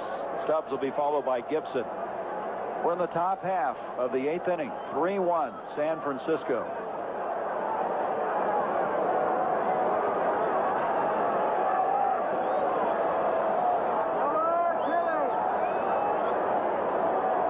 Just forgot that the Giants had their uniforms like that. They, like a lot of teams, went to different looking uniforms and went back to the traditional uniforms. Well, I like the traditional uniforms anyway, but I think the Dodgers are probably the only team that has not really changed much over the years. And the Yankees. Yes. Inside, 1 ball, 1 strike. I understand the Blue Jays are going to change their uniform after this year. They're going to take the Blue Jay off? The bird, I mean? I think they're going to keep the insignia, but I'm not sure what happens after that. I think the Giants, weren't they voted a couple of years ago as having the best uniform? Yes. Especially, I think, the road uniform. Sachs down at first. 1-1 on Stubbs. 1-2. I'm a traditional guy. I'd like to see him stay with that. Everything went to the sleeveless uniform for a long time. Of course, Charlie Finley had a different uniform every year. The A's have gone back to their old uniforms, where they used to be. At least the traditional cut. There you see Kelly Downs has only given up 1 home run, which means he keeps the ball in the ballpark, and that's what he needs to do here with Franklin Stubbs. Big cut by Stubbs. He got a piece of it. 1-2.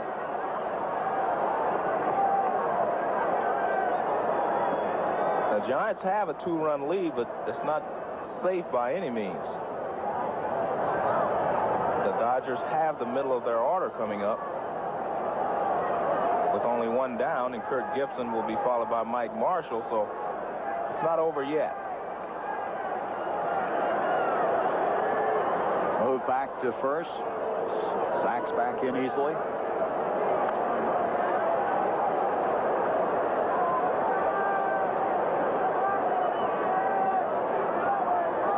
They're starting to throw in the Giant bullpen right now.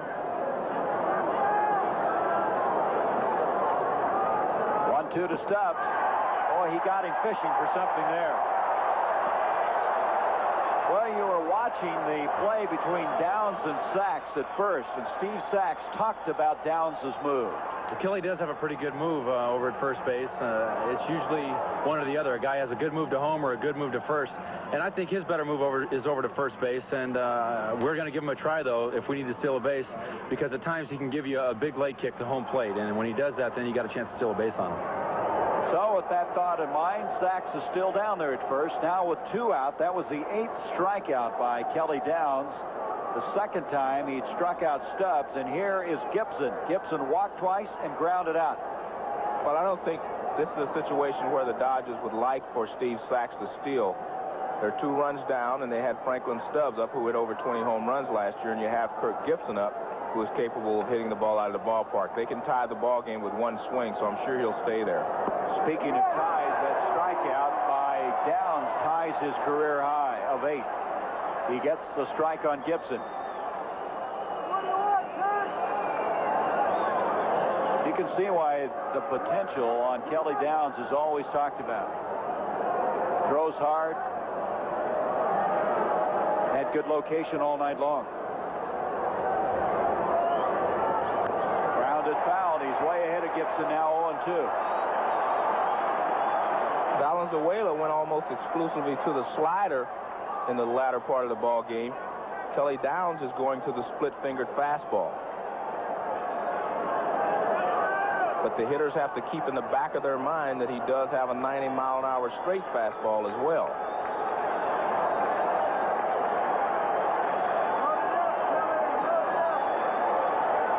On Kirk Gibson. Thompson.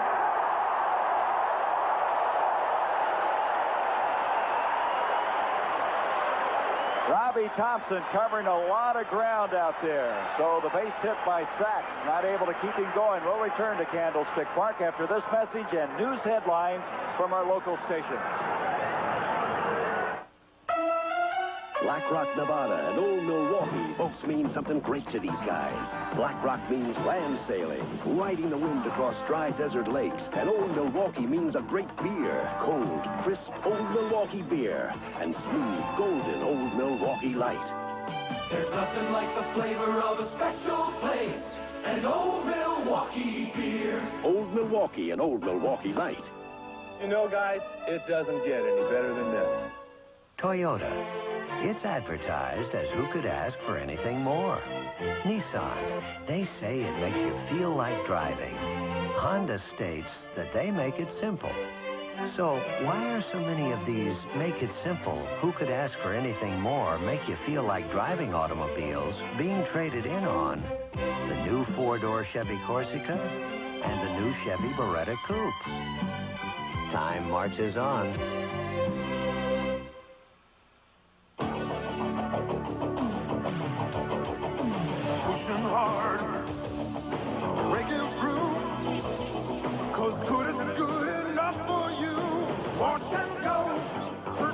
It's shampoo plus conditioner in one. For control you can't get from ordinary shampoo.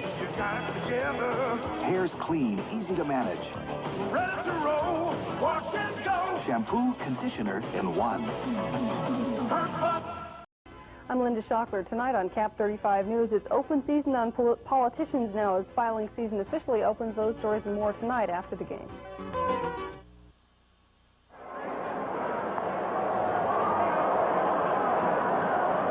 Bottom of the 8th, the Giants 3, the Dodgers 1, and Joe Morgan and I will be back here at the Stick a week from tonight to bring you Houston, San Francisco. Some of you will see the Pittsburgh, New York Mets game. Those young upstart Pirates. Right here on ABC's Monday Night Baseball. The Mets thought at one time they're going to put that National League East away, and Pittsburgh wouldn't let that happen. New pitch now, new pitcher, I should say, for the Dodgers. Tim Cruz comes on. In relief of Fernando Valenzuela, he is 3-0 with an ERA of 2.49. This is his 25th appearance, and Uribe will lead things off against him. Well, I think Jose Uribe is now hitting from the left side. He's a little better hitter from the left side because he can use his speed a little more. Uribe 0 for 2 and fouled back. Third base side, Hamilton giving chase. And he runs into the usher, and the usher is going to feel that one tomorrow. I should say security guy. And he says, wait a minute, this is a non-contact job. Hey, do you think there'll be a court case over this one now? I think he's hurting a little bit here. He's trying to get out of the way, as you'll see here. Now he stumbles. He hit hard. I'm not laughing at him, but he did hit hard. You know, speaking of that, Pedro Guerrero was in Albuquerque, and he played the last couple of ball games there, Saturday and Sunday. He hit a home run his first night there, but he's a little sore, he said, from playing those first couple of ball games. So the Dodgers are looking forward to getting him back shortly. Count on Uribe, 2-1. Downs is up and has his warm-up jacket on the on-deck circle. Uribe pops it up. Short center field. Anderson going back. There's one out. So Downs will continue here in the bottom of the 8th inning, and he'll come up after striking out, reaching on his fielder's choice and flying to left field.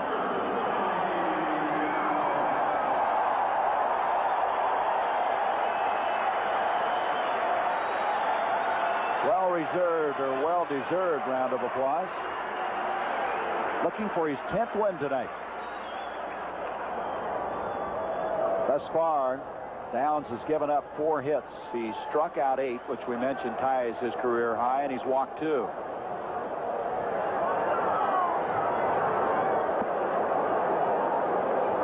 1 ball, 1 strike. Had a turnaround at the plate. Strike 2 call, 1-2.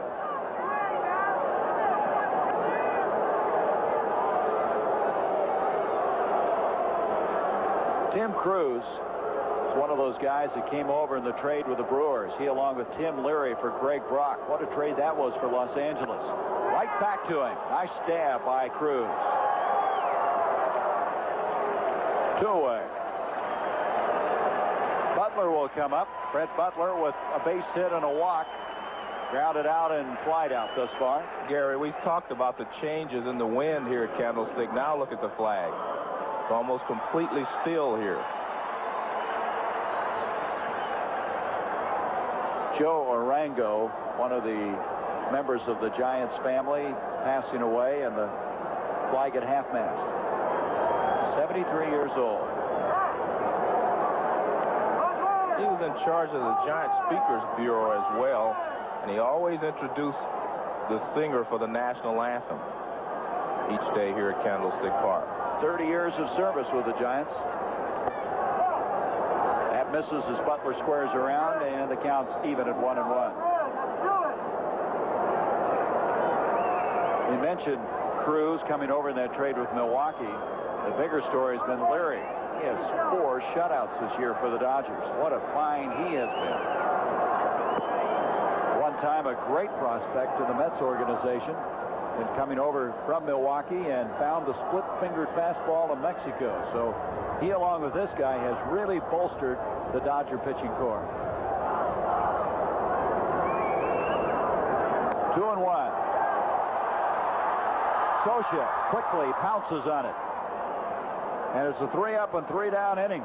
Boy, Scioscia is really quick for a big man, isn't he? After 8 now, the Giants lead the Dodgers 3-1. We'll return to Candlestick Park after a word from our local stations.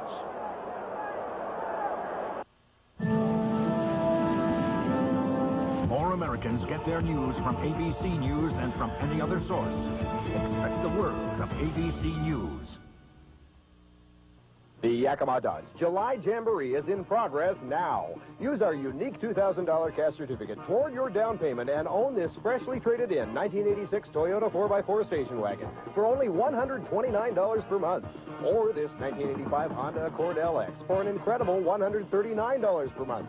Come in today and receive your $2,000 certificate. Good on any vehicle in stock. Yakima Dodge July Jamboree, 1710 South 1st Street, Yakima. Kentucky Fried Chicken has put the fun into summertime with their new $10.99 Summer Fun Pack. It's enough chicken and fixins for any occasion.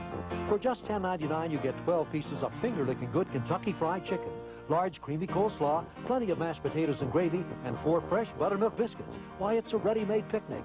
KFC has something special for every summertime occasion, and that's worth celebrating. Get your Summer Fun Pack now, only $10.99 at Kentucky Fried Chicken. We do chicken right. They started as pen pals, then romance bloomed, and soon Beverly Shoemaker was hopelessly in love. But her boyfriend was behind bars for murder.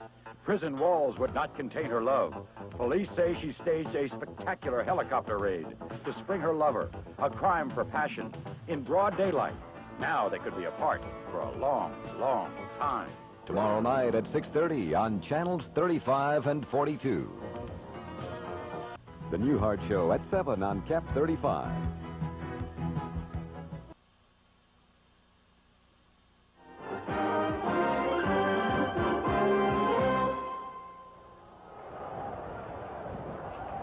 Well, Kelly Downs would like to close it out here. He'll face Mike Marshall, John Shelby, and Mike Socha. 3-1 San Francisco. Marshall thus far in the ball game 0 for 2. He did have a sacrifice RBI back in the 6th inning. A change defensively for the Giants now. Chris Spire has come in at third base defensively for Kevin Mitchell. Uribe. Leadoff man is gone here in the ninth. John Shelby, who has struck out 3 times in this ball game, will come up. Strong performance by Kelly Downs thus far through 8 1/3. He's given up 4 hits, struck out 8, walked 2. Hanging on here, he'll go into double figures with 10 wins. Shelby has been mystified by him today. Straight back. Downs has been able to get the fastball up and in on Shelby, and that's a tough spot for Shelby to handle a good fastball. And then he's been able to throw the split finger fastball down and away. So he's pitched very well to Shelby tonight. He's pitched well to all the Dodgers, but especially well to John Shelby. Right there. So up and in and down and away. That shows you the inconsistency on Downs. Well, he's Dr. Jekyll, Mr. Hyde. That's basically the best way to put it. Check swing by Shelby, and the count goes to 1-2. That's almost a maddening thing, I'm sure, for Downs, as the people keep saying what a great pitcher he could and should be, and at times is. He's definitely been great a lot of times this year.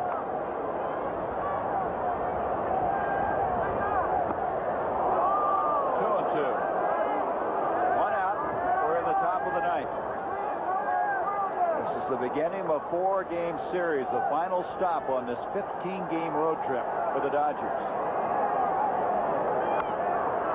Second base, Thompson.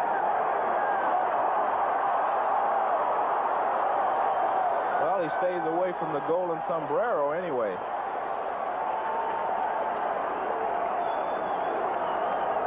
The Mets, after leading early in that ball game, lost it. Darling.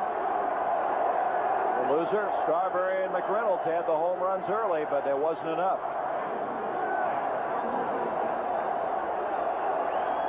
So Pittsburgh can move closer. 2 down, and the batter is Mike Socha, 0 for 3 in the ball game, and Downs finishing strong. He has 4 complete games, and he's 1 out away from his 5th.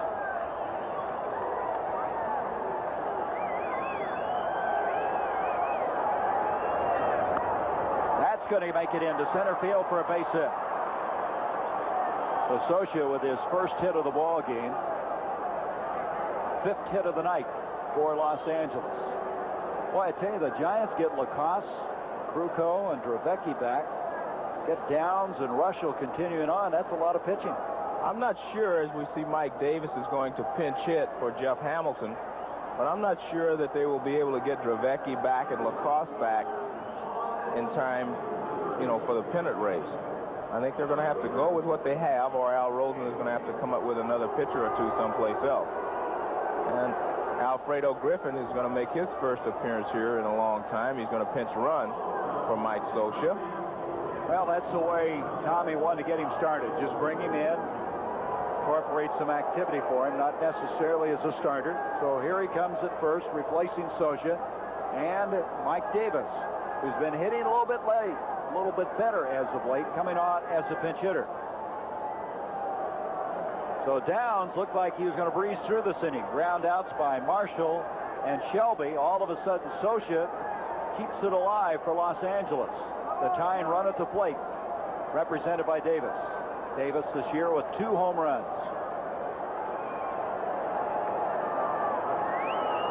That's the way the Dodgers have been. They've come from behind a lot this year. They've been a tough late-inning ball club.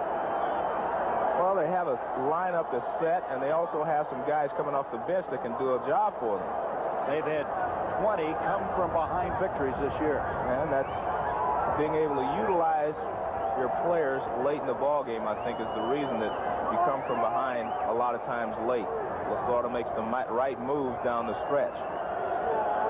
Here's a guy that's put a lot of pressure on himself, signing that big contract. Going down to second is Griffin. He doesn't even draw a throw. He goes in standing up. A lot of times they will not score that as a stolen base. If the defense is indifferent to what you're doing at first base, they oftentimes will not credit you with a stolen base. There was no contest on that one. Now it's 2-0 on Davis. Davis, as a pinch hitter this year, is 2 of 15 with 1 home run. He has not given a stolen base, he being Griffin. But he's in scoring position with 2 out. And that one is going to be kept in front of him. Melvin, good job to keep Griffin from going to third. A lot of people say you shouldn't steal the base when you're 2 runs behind like that. But what it does is takes away the force at second base, and it makes the defensive team have to make the play all the way across the diamond. We'll get another look at a good job of blocking the pitch by Bob Melvin. You can see he gets his entire body in front of the ball, keeps it in front of him, and that's what you want to do as a catcher. So a shaky moment now for Downs. 3-0 to Davis. He had the green light. You're shaking your head. Well, it's not very often when the guy's hitting .213 with 2 home runs, he gets a chance to swing at 3-0. But Lasorda wanted to give him a shot at tying the ball game. I can understand why he did it. 3-1 on the way to Davis. 3-2. 1 strike away from a complete game and a victory. Kelly Downs. 8 strikeouts. 1 more to be a career high for him. And the fans are up for it.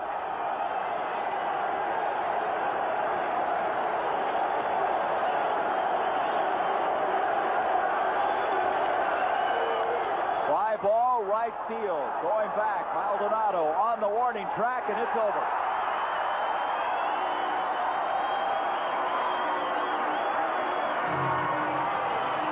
Kelly Downs with his 5th complete game of the year. His 10th win of the season.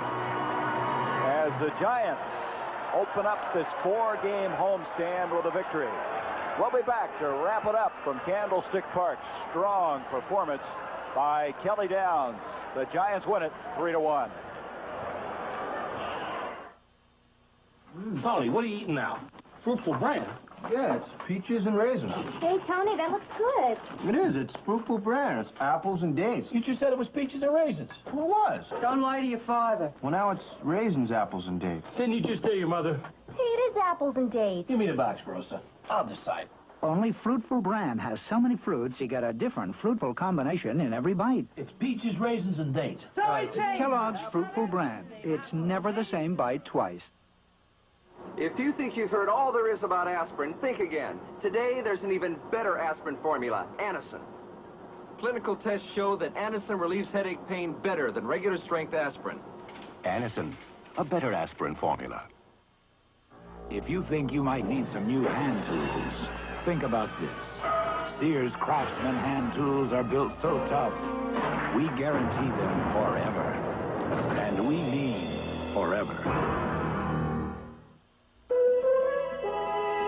Fly fishing for cutthroat trout on the Snake River and the great taste of Old Milwaukee beer. There's nothing like the flavor of a special place and Old Milwaukee beer. Fella, it just doesn't get any better than this.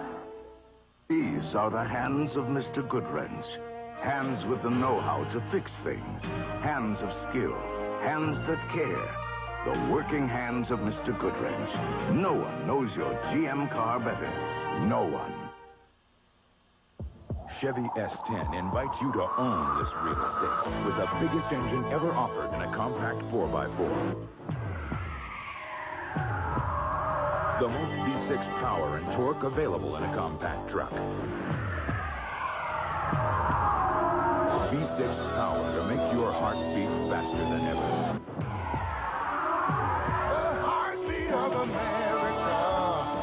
That's today's Chevy truck. It's the Quaker State Porsche Sweepstakes and Rebate, and everybody wins. Mail in the rebate by August 5th, and you'll have $360 per case in your pocket, a great oil in your engine, and maybe a Porsche in your garage. The big Q stands for quality. Always has, always will. Speeding in fluids and minerals, supplying energy to working muscles. Nothing cuts through your thirst like Gatorade.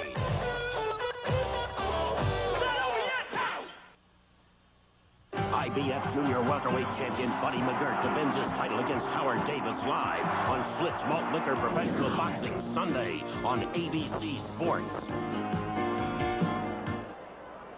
Well, the L.A. lead has faded somewhat, as now the Giants move within 6 as Mike Davis, the pinch hitter, sends it to right field. Candy Maldonado on the edge of the warning track put it away. Kelly Downs with his 10th win. His 5th complete game will return to Candlestick Park. After a message and a word from our local stations.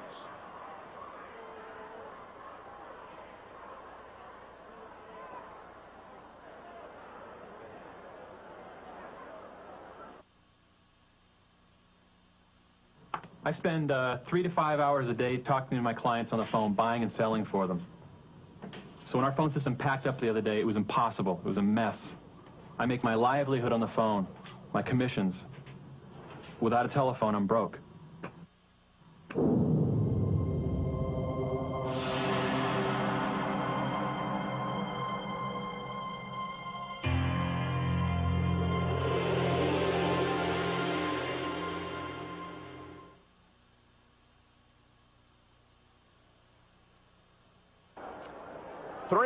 San Francisco defeating the Dodgers. Kelly Downs with a victory. 5th complete game, 10th win. Valenzuela, who went 7 innings, suffering the loss, 5 and 8. And the difference in the ball game, Kevin Mitchell's 2-run home run occurring in the 7th inning with Candy Maldonado aboard. And so Houston now moves within 5.5 of the Dodgers. San Francisco is 6 out. And it tightens up a little bit. And, of course, a week from tonight, Joe and I will be back here, and that same moon may still be here when we bring you the Astros and Giants here from the stick once again. But a very strong performance by Kelly Downs. Well, as we talked at the beginning of the show, he's either going to be great or he's horrible according to his statistics. But most of the time I've seen Kelly Downs pitch this year, he's been a very good pitcher. He's pitched very well a lot of times and not gotten a decision. I think he actually could have won about 14 ball games if he would have gotten the support that he deserved. Joe, on the other hand, Valenzuela, where does he fit in now after losing his 8th game? Well, I think Valenzuela, after the 5th inning, was really just pitching on guts. I mean, he's just a tough competitor, and I think that's all he had. He didn't really have his good stuff tonight. All right, 3-1 the score here. We'll return to Candlestick Park after this message And a word from our local stations. A Cajun feast in Lafitte, Louisiana, and the great taste of Old Milwaukee beer. There's nothing like the flavor of a special place, an Old Milwaukee beer. It doesn't get any better than this. What's the secret to Pop Secret microwave popcorn? Perfect popcorn popped under perfect conditions, without a lot of unpopped kernels. Pop Secret from Betty Crocker. It's the only way to pop. Susan Sarandon. I destroy my bad luck. Brooke Shields. I'm taking her out of this because she don't want it. And Eric Roberts. King of the Gypsies, Thursday. How can you top trading one-liners with Jim J and Betty White? Blabbermouth, now be all over town. Working out with Little Richard times 2? Oh! You say you flipped over all the milking? Oh, this is Bouloni. The marrying? Where's the beef? And all the wheeling and dealing? That's the problem, John. Well, look out. Now there's more stars and more fun on the Hollywood Squares. Woo! Evenings on Channels 35 and 42. Today, Chevrolet. By Old Milwaukee and Old Milwaukee Light. It doesn't get any better than this. And by Pert Plus. Shampoo plus complete conditioner in one. So you just wash and go. Thanks to our director, Bill Webb, our producer, Steve Dance, Peter Hurt, and George Hill as our statisticians and researchers. Stay tuned now for ABC's Nightline, following your local news over most of these ABC stations. Once again, San Francisco 3, Los Angeles 1. For Joe Morgan, I'm Gary Bender. This has been a presentation of ABC Sports, recognized around the world as a leader in sports television. A promotional fee has been paid to ABC by United Airlines, rededicated to giving you the service you deserve. Come fly the friendly skies.